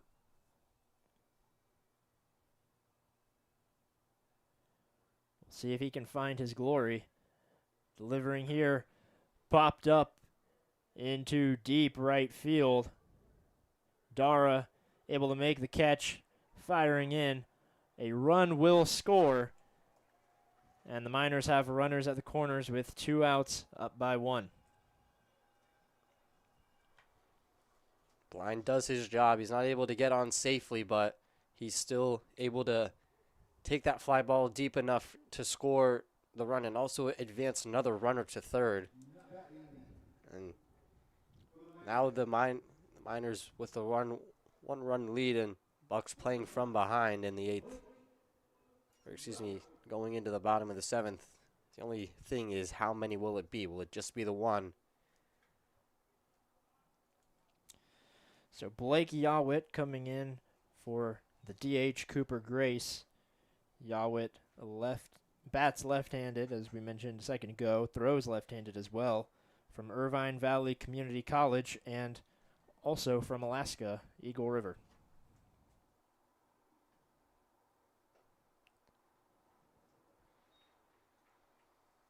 Also played for the AAA hockey team Alaska 18 under team here. Was a two-sport star before going to Irvine Valley CC. Didn't see much action there, though. Swing and miss for strike 2.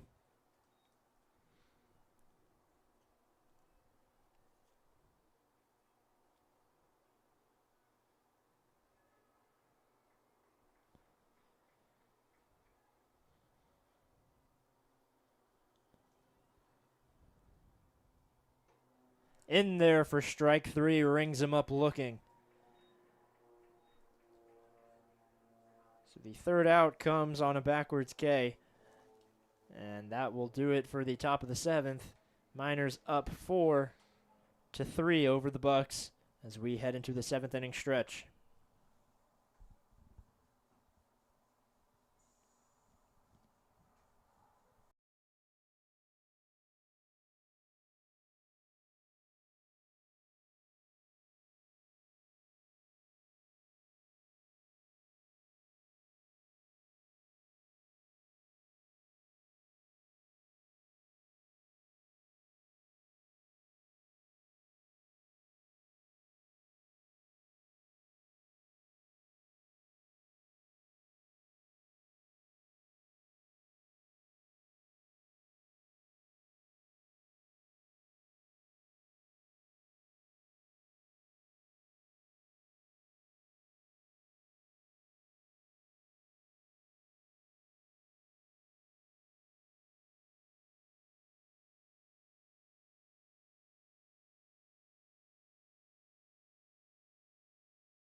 Back here on the Anchorage Bucs YouTube channel, Finn Leach stepping in for designated hitter Lucas Perez. quickly takes strike one.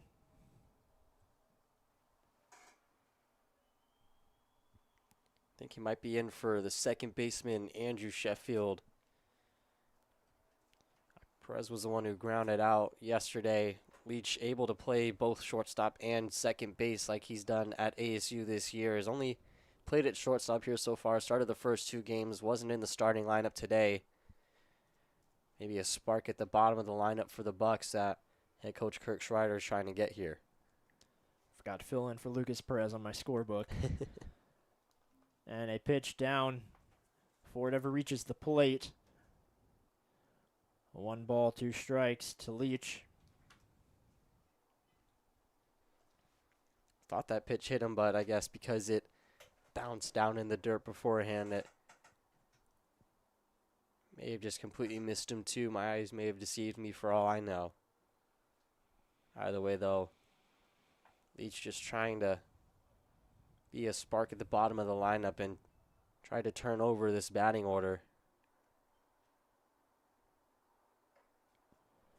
High and away for ball 2. Sheffield left the game with a pop out and a ground out, both of which ended their respective innings. Yeah, in his 2 games that he started, hasn't been able to find much success at the plate so far. Still looking for, I believe, his first hit. Redshirted his freshman year at Florida Gulf Coast. Went 0 for 3 in the season opener, 0 for 2 today.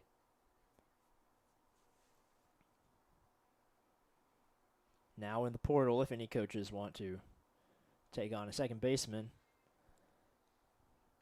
As Finn Leach puts that over to first baseman and delivers it over to Ouellette for the first out of the bottom of the 7th.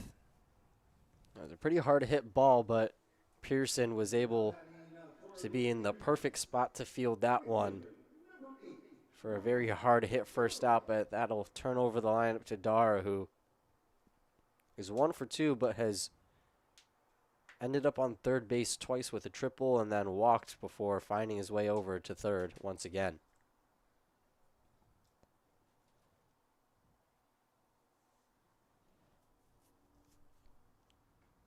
Yeah, it was an unconventional trip around the bases for Dara in the 3rd inning. Walk to get to first, stolen base over to second, and a wild pitch to third. And then getting to home plate after a throwing error. Takes 2 balls and ahead in the count.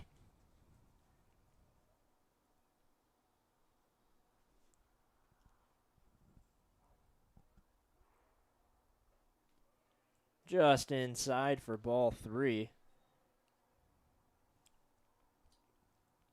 Bucks just looking for any type of base runner. Started off the game hot, scored 3 runs in 3 innings, and have struggled to even get on base since. Ouellette finds the zone, makes it a 3-1 count. Very important pitch here for for Dara to protect the zone, not let a strike find its way in. And it will be low and away for ball 4. And Dara reaches base for the 3rd time today.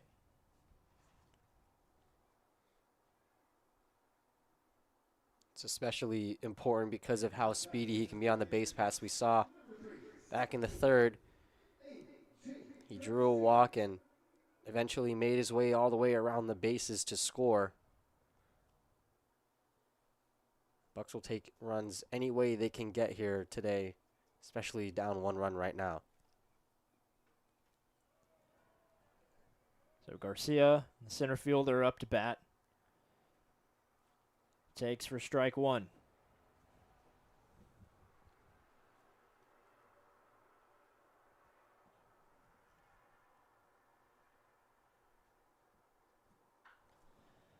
Sends that one just to the right of first base.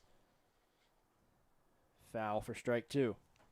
It was all over that pitch, just a touch too early there. Was close to sending that down the right field line, and Dara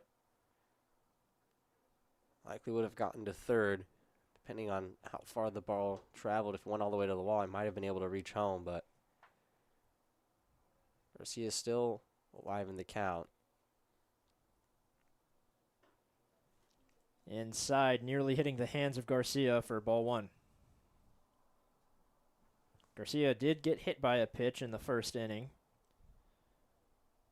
It was the very first pitch he saw. Didn't get to see much in the beginning of the game, but has an opportunity with a man on here.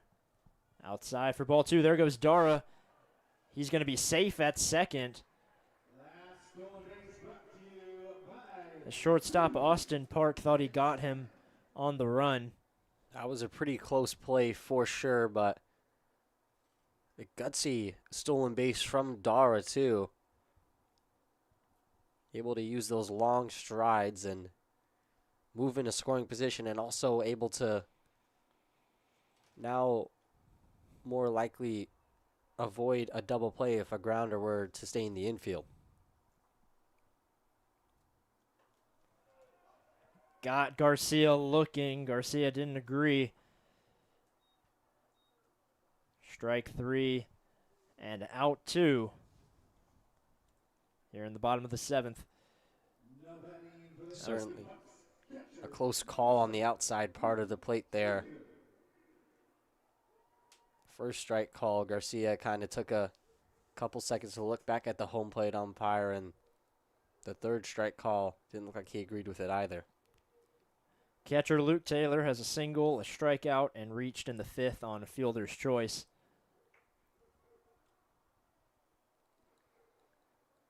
Gets hit by the pitch. And that is the third hit by pitch against the Bucs in today's game. They've stood in there and took all of them on the sleeve, not shying away from that one was Taylor, and now it's two runners on for Umphris, who talked about it before. First game was the hottest bat, 3 for 4. Yesterday 0 for 4, and today 0 for 2. He's reached safely with a throwing error at third base. Certainly like to get a ball into the outfield, though, here. Umpires coming together to talk.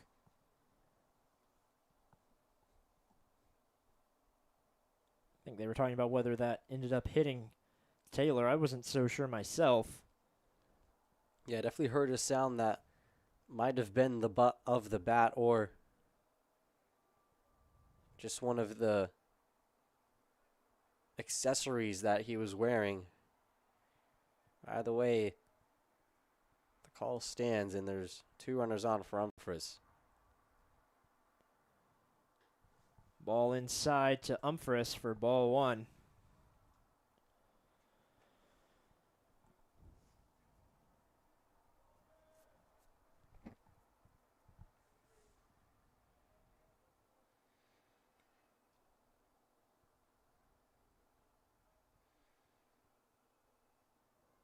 The 1-0 pitch.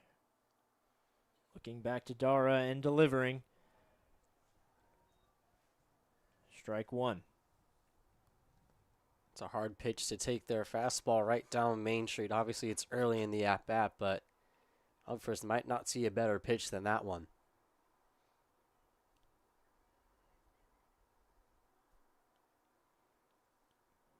One ball, one strike, 2 outs. Bottom of the seventh. Finds the outside of the plate for strike number 2. Ouellette trying to get out of this one with no damage done. The Miners up 4-3.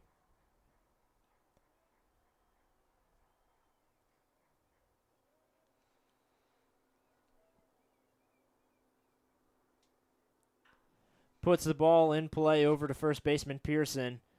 Gets it to Ouellette at first base, and that will be out number 3.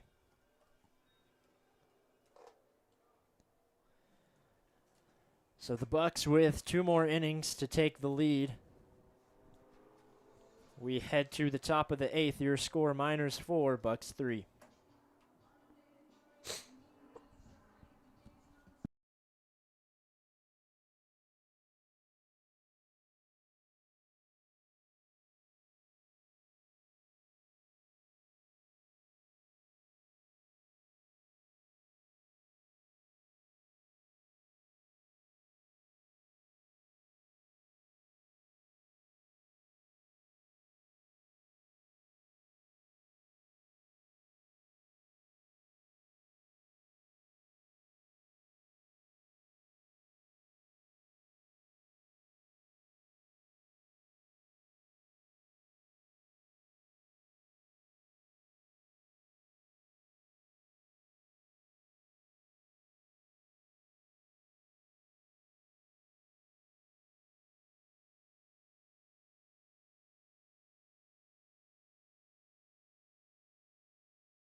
Miners up 4-3 here in a rematch of last year's championship game, in which the Miners won on a walk-off.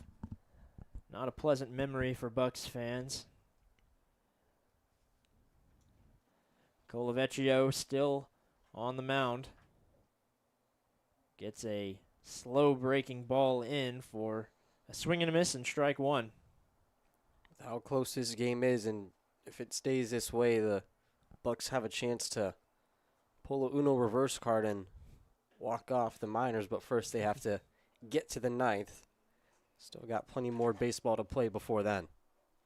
It's first baseman Alexander Pearson here in the top of the eighth.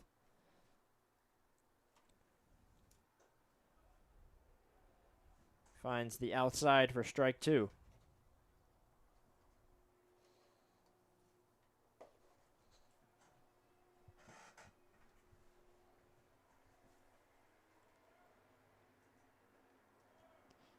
Another slow pitch just outside for an even count.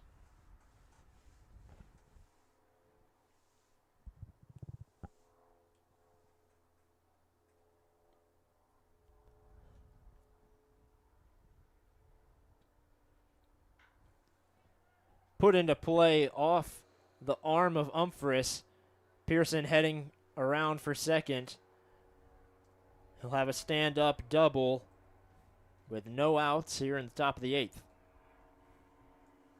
Yeah, a tough play there from Umphris. Was a rocket, just took a hop a little higher than he expected right off of his glove and far enough for Pearson to advance to second.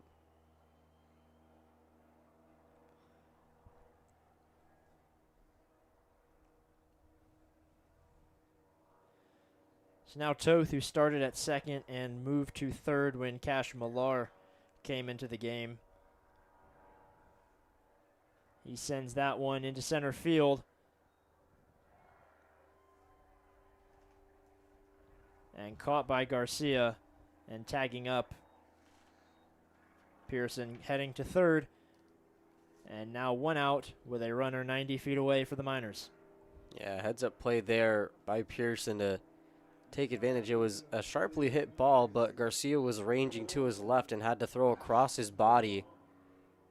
Wasn't able to put everything on the throw to the shortstop cutoff man, Lanfear, and now an insurance run just 90 feet away.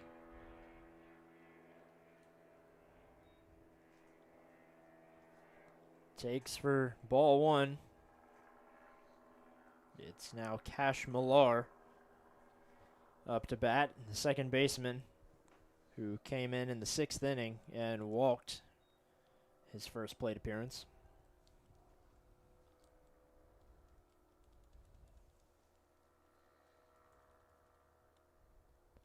One of the few right-handed batters in this lineup swings and misses for strike one.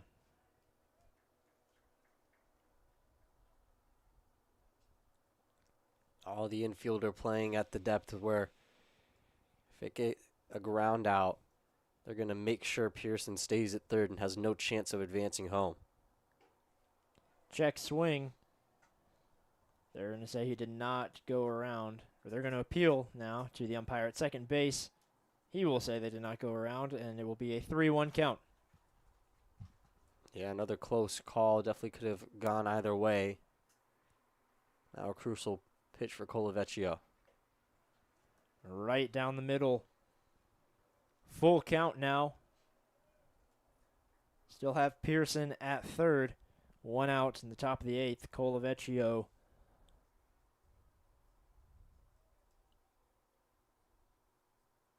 swing and miss. Out number two. Crucial out there for Colavecchio. Now it forces Will Millard to record an actual hit or just to reach base safely before a sac fly likely would have scored Pearson. Makes it a whole lot harder to bring him home now. It's Colavecchio's second strikeout looking as that ball comes in for strike one.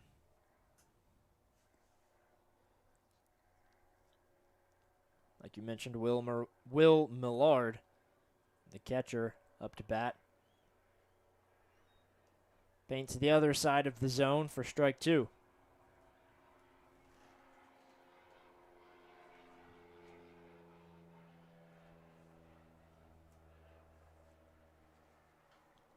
Pops this one way up high. Umphris over there to make a play on it. Out of our line of sight. And it went out of play. Similar play earlier in the game. Happened way back in the 5th inning. It was Millard who fouled out to Umphris down the first base foul line. Able to evade the out there, though, with the ball just falling out of play. Able to stay alive in the count.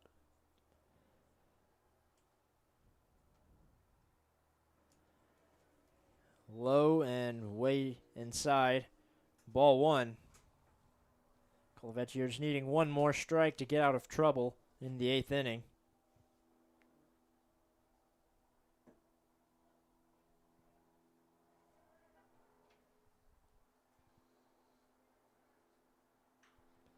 Puts ball into play. Leach at second base, unable to get it. That will drive in Pearson. And an insurance run for the Miners. With Millard on first, the Miners now up 5-3. Now batting for the Miners, the left fielder, number 2. Yeah, tough play there. Leach was on a bit of a shift more towards second base with the right-handed batter, and Millard was just able to find that gap between first and second and not only keep the inning alive, but double the Miners' lead. The Miners now with 6 hits in the ball game. As Tyler Akers comes up to bat.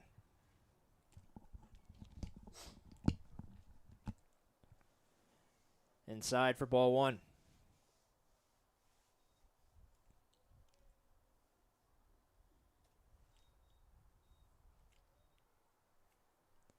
Miners scored a run in each of their last 3 innings.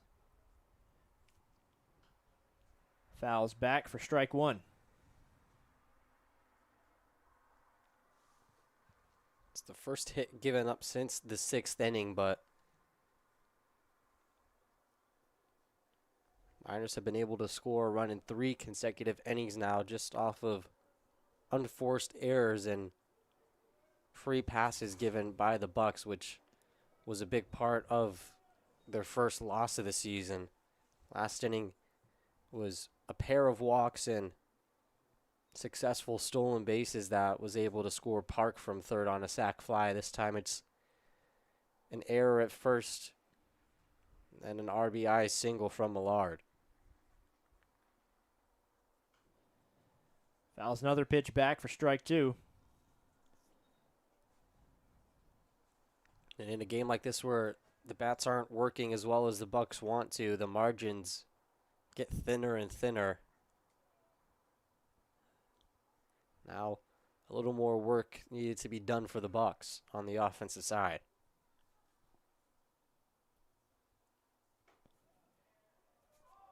High for ball three and a full count.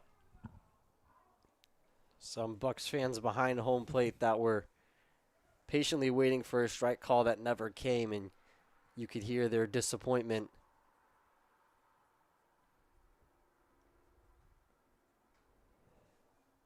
Fouled way back into the road behind us. I will say with the parking lot over on the third base side, there's been a couple close calls, but nothing that has endangered any of our team cars over there, luckily.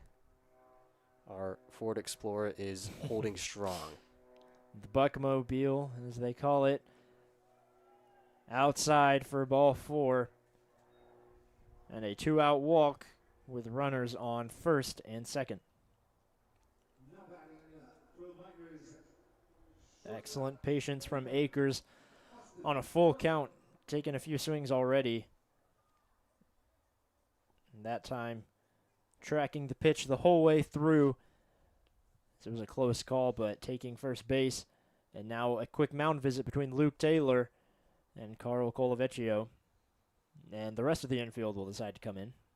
Looks like Sammy Funk's going to come out of the bullpen. That'll be it for Colavecchio, unable to get out of the 8th inning with just the 1-run deficit, now at 2, and that'll be it for him after an inning and 2/3 of work, not able to take it all the way to the 9th.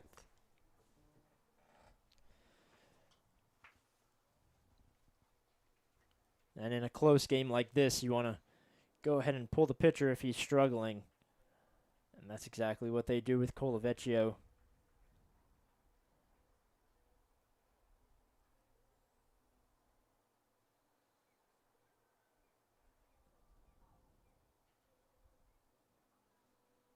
There's the mindset that you want your best pitcher out on the mound at all times, and once he's no longer your best pitcher available, you go ahead and pull him. That's what they believe here with Sammy Funk coming out onto the mound. This time, a right-handed pitcher, the first right-handed pitcher that the Bucs will put out there to face the Miners. Obviously, you have a better matchup usually with a left-handed pitcher against left-handed batters, but maybe after 7 innings and 7 2/3 innings of left-handed pitchers, maybe throwing a right-handed pitcher out there will just shake up what they see and might get some luck here with Sammy Funk. Yeah, Funk making his second appearance here in the 3rd game of the year. Gave up 4 innings and an inning and 2/3 of work. Back on opening day, looking to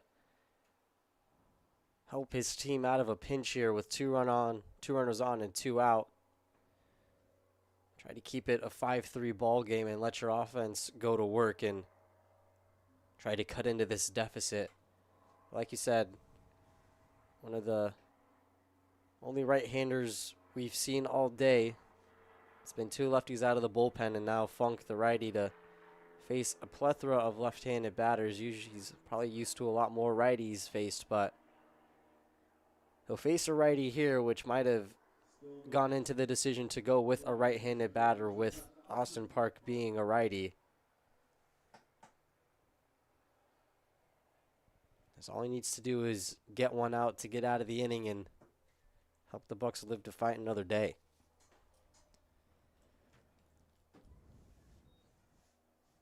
So the second appearance for Sammy Funk this season.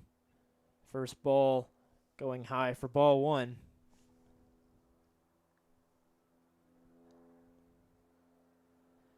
Has 2 runners on, 1 in scoring position. Finds the inside for strike number 1.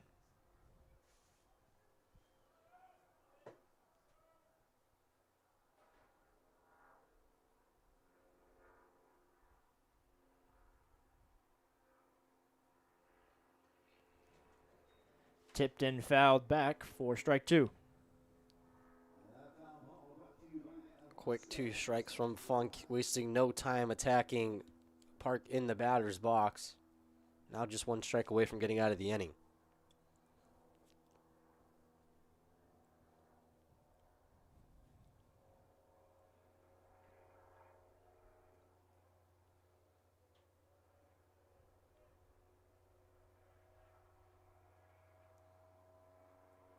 The 1-2 pitch goes wide, makes it an even count.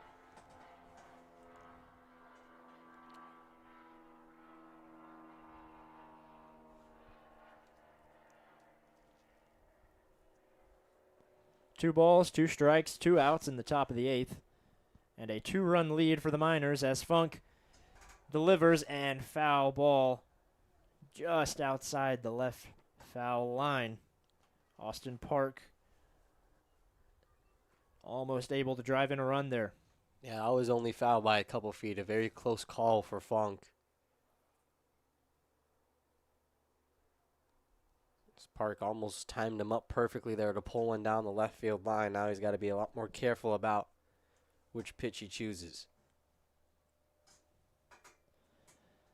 Delivering Low for a full count.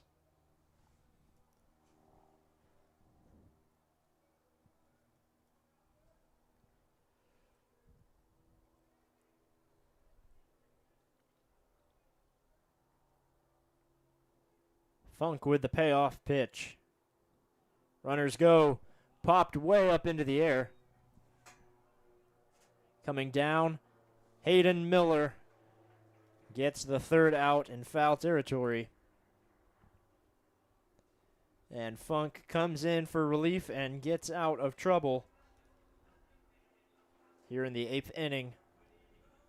We'll be back for the bottom of the 8th and the Bucs offense when we come back.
Ouellette still on the mound for the Miners.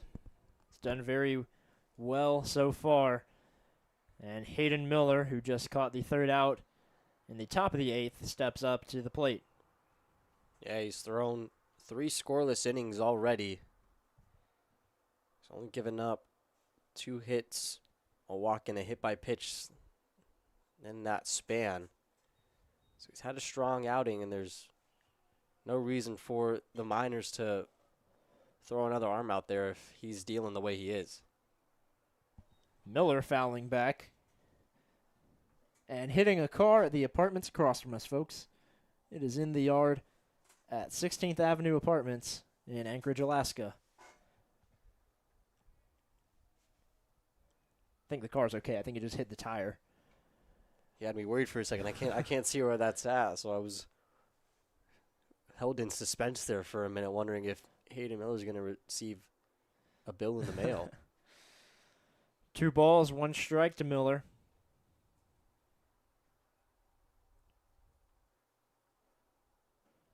Check swing. They'll either say he went or it might have been in the zone. Either way, a strike and a 2-2 count. Not sure he went all the way around. I think it was just in the zone. Yeah, it was a well-placed pitch. It was hard for him to pass up on. And either way, like you said, a strike. Fouls that one way up and out. Just a bit behind on that fastball, trying to time it up there.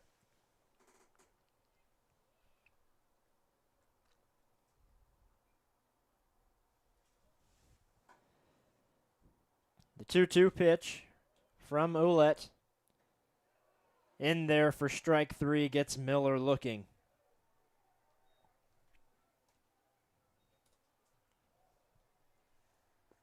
Now batting for the Anchorage Bucs. So now be Luke McLeod, who has 2 strikeouts and a single.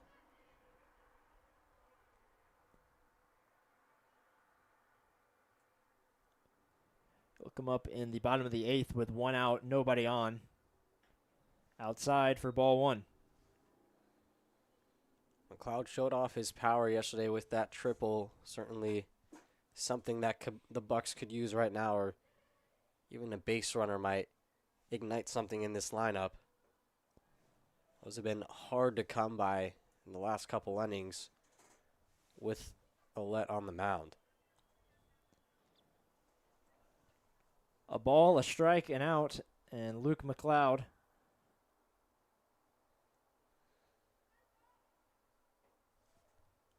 takes for strike 2.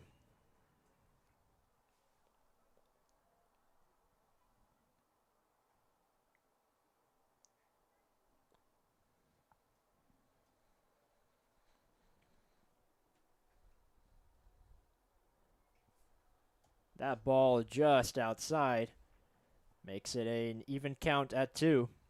Good eye there by McLeod to lay off of that one. That fastball had some heat on it and was towards the outer part of the zone, just off the plate, though. He stays alive.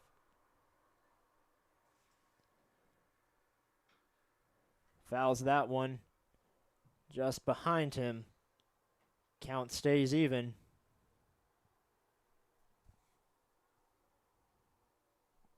One out here in the bottom of the 8th after a strikeout from Hayden Miller. Luke McLeod trying to get things going. Down 2.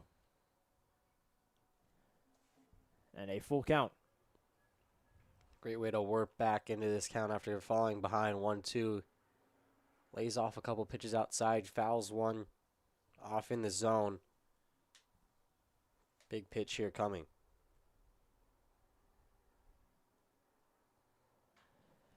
Sends that one way up high into right field. All 3 fielders drop their hats, and it is caught by second baseman Cash Millar for out number 2. Yeah, Millar had to travel quite a length for that one. Calls off everybody, though. He's able to make the play for the second out. And time is slowly running out for the Bucs, down to their last 4 outs now. Camden Lanphier, who started a few rallies in yesterday's game, steps up to the plate in shortstop today. Fouls back. Also hits a car at the 16th Avenue Apartments and is also in the grass. So there are 2 balls sitting in the grass at the apartment building across the street, and no one has picked up either one yet. Either way, an 0-1 count. Make that an 0-2 count to Lanphier. They might put up some netting in front of their cars before the next game here. We can probably get those after the game if nobody sees them before we get there. If you live there and you're listening to the stream, we would love to have those balls back. If you live there and you're listening to the stream, come on over and see the last inning. The 0-2 pitch, swing and a miss. Or, excuse me, he foul tipped that one off and dropped by the catcher, Millard.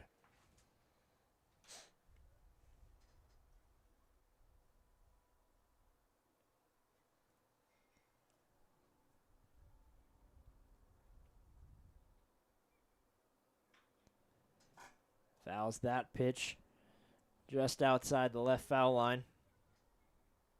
Lanphier staying alive.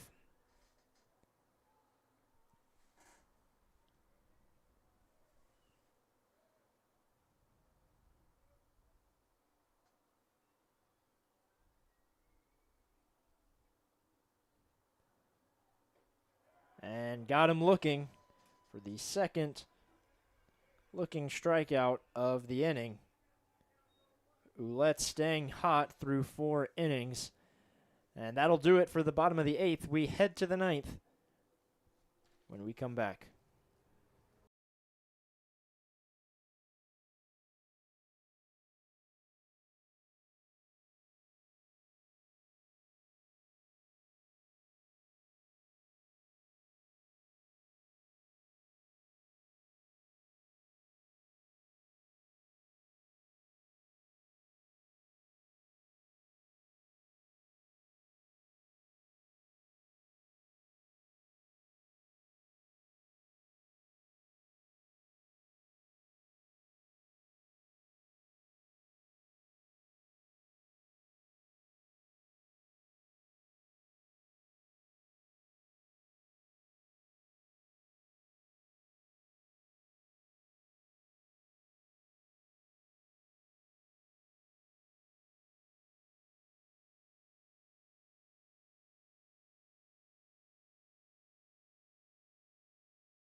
Back here at Mulcahy Stadium, Bucks down to the Miners 5-3, and John Carlson, who is coming to the game here in the 9th inning. He started the very first game against the Chinooks, went through 4 innings, and now comes in for relief in the 9th.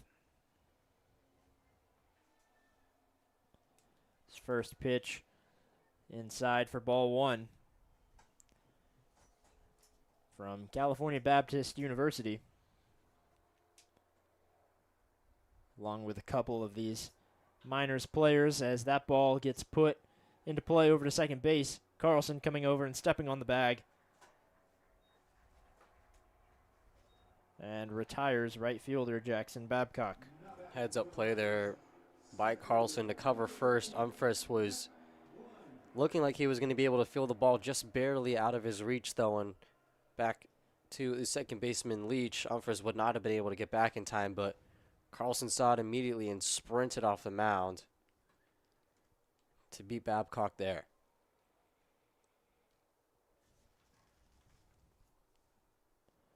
One out in the top of the 9th. Carlson's first pitch to Matt Blind, his fellow California Baptist student athlete, I should add. You wonder if, however this at-bat goes, the other one, given the other guy some choice words after the game or some friendly banter, I'm sure they're... They're probably enjoying this to a certain extent. Oh, 100%. And there's several Cal Baptist players on the Matsu team. Put in play by Blind and rolled over to Leach for the second out at first base. Strong start to the inning for Carlson. 2 quick grounders. Looks comfortable up there. Could be one of the arms that the Bucs can depend on later in the season if he's able to continue a strong outing like this and like the one that he had before. Talked about how he went 4 innings.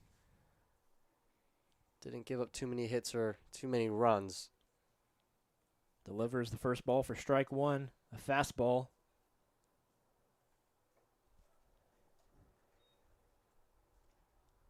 And outside for a 1-1 count. Facing Blake Yawit, the outfielder who also DHing in today's game. Swings and misses at strike 2.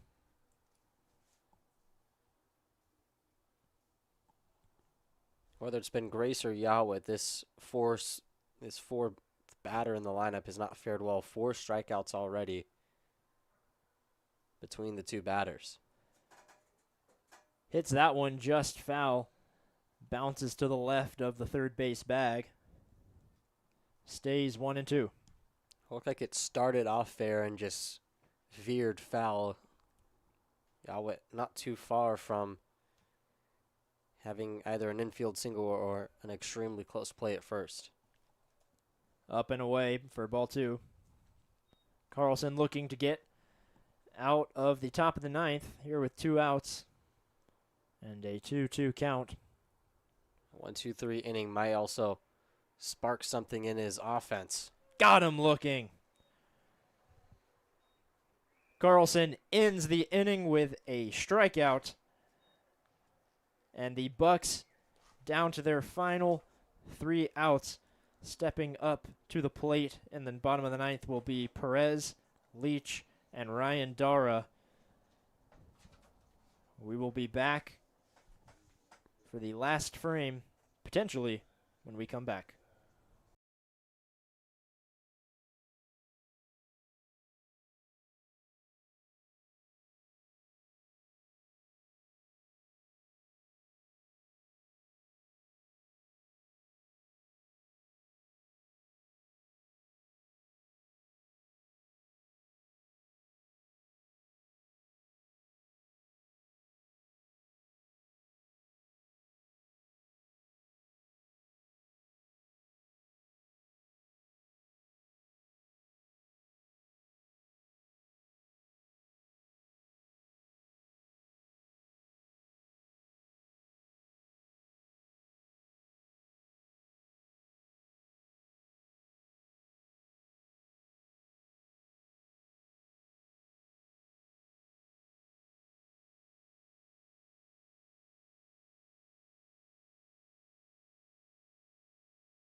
Coming in at the designated hitter spot is R.J. Carver from Texas A&M Texarkana. The team calls him Cap. They also call him Mr. Buck. He's a man of many nicknames and has a chance to do something here as the bat goes flying. Made it past first base. Probably made it about 110 feet.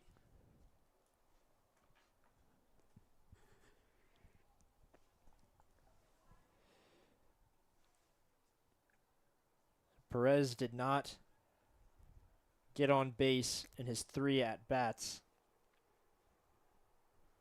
and ended the 6th inning, so switch over to Carver. He'll be the first batter to face Auden Pankinen, the closer coming in for the Miners. Rising sophomore from Nebraska. Only threw an inning, didn't give up any runs. Did give up 3 hits and 3 walks, though. Struck out a batter.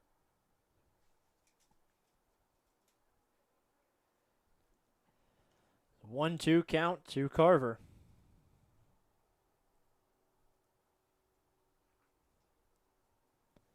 Swing and miss for strike 3. And the first out of the bottom of the 9th inning. Now batting for the Anchorage Bucs. Representing Now the final 2 outs may come down to the pair of Arizona State batters. Leach up now and Dara on deck right behind him. A team that hit plenty of homers and a lot of RBIs this season.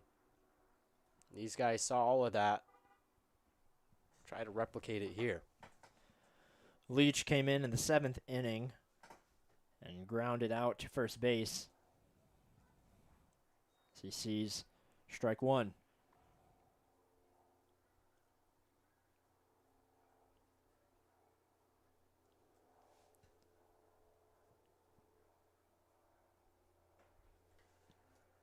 That ball paints the inside of the zone for strike 2.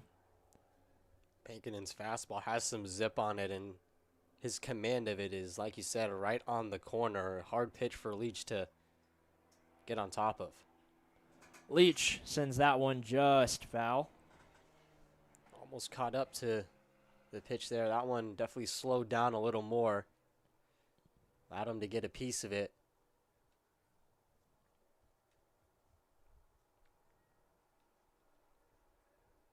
Pankinen delivering some heavy fastballs. Leach down to his final strike. Only 1 ball. Gets hit right in the backside and will head to first base. Yeah, that can't feel good, but at this point in the game, you'll take it. It's a base runner, and now that brings up the tying run to the plate. Dara hasn't had the chance to make a whole lot of contact, drawing 2 walks and 4 plate appearances, but has that triple way back in the first. So he has the type of power that could bring Leach home. Sees the ball well for ball 1.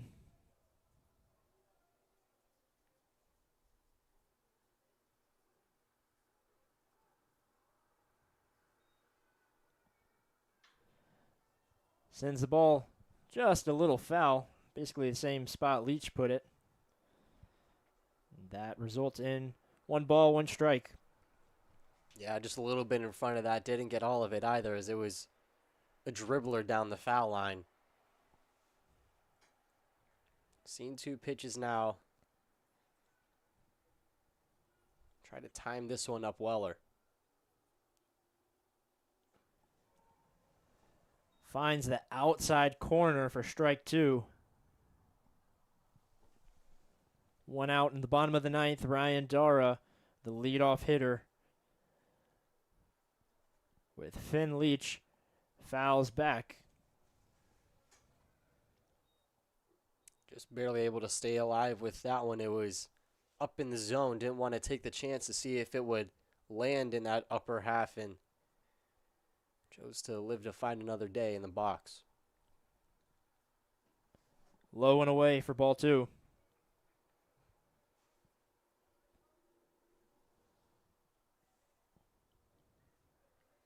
Leach didn't have a whole lot of opportunity to show off his speed at ASU. Not sure if he'll try to steal here, though. And a swing and miss from Ryan Dara. Bucks down to their final out. As it will be A.J. Garcia from Bradley University stepping up. He has one of 2 home runs hit this season, the other being by his teammate at Bradley, Hayden Miller, hitting both of those in the first game of the season. Fouls first pitch back for strike 1. He's shown off the power already. Has a pair of strikeouts as well as a single, and he's also been hit by a pitch. But still serves as the tying run at the plate, down to their last out. He'll look at that one go down the middle for strike 2.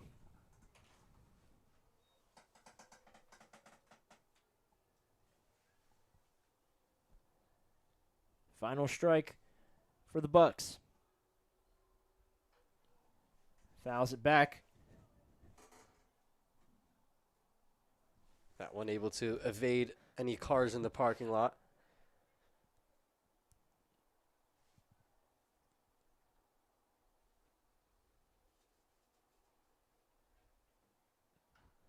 Pops this one up. Not sure where that one's going. Oh! Right onto the hard ceiling of the bleachers. Made a loud noise behind us.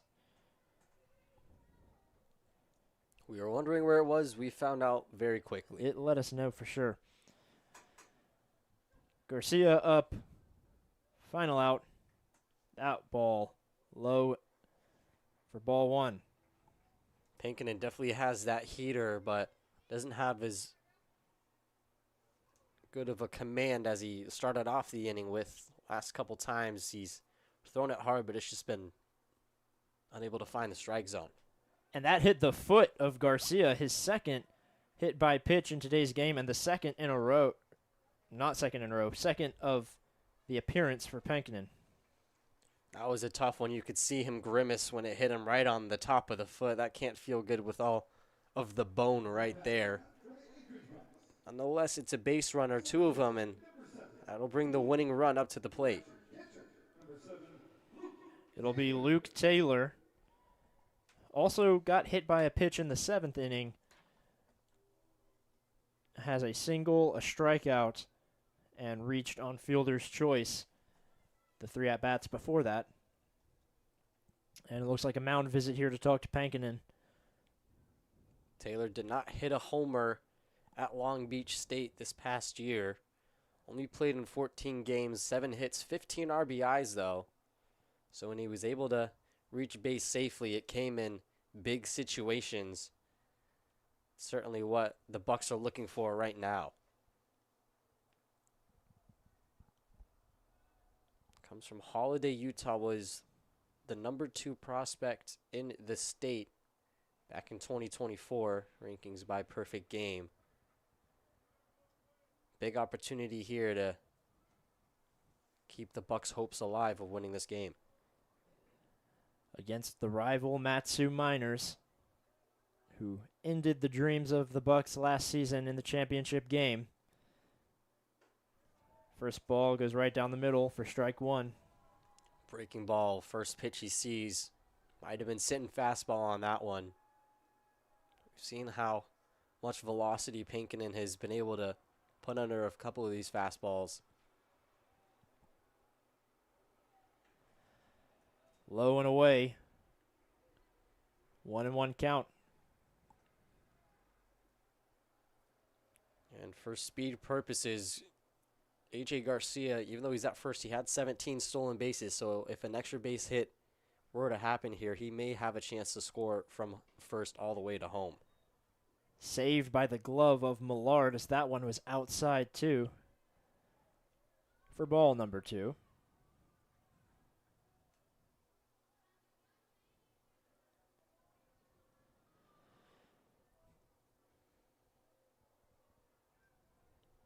The 2-1 sent into play and caught by second baseman Cash Millar. And that will do it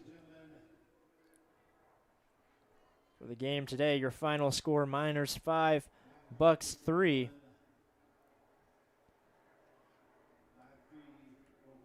Can't say the Bucks didn't try there in the bottom of the ninth, had 2 aboard, and just could not get the job done today. Yeah, they certainly had the opportunity, but like you said, the timely hitting was not able to come up big here today, and they'll drop down below 500. So a tough loss as always. The Bucks fall to 1-2 on the season, and this is technically the Miners' first regular season win. Their first 2 came in exhibition.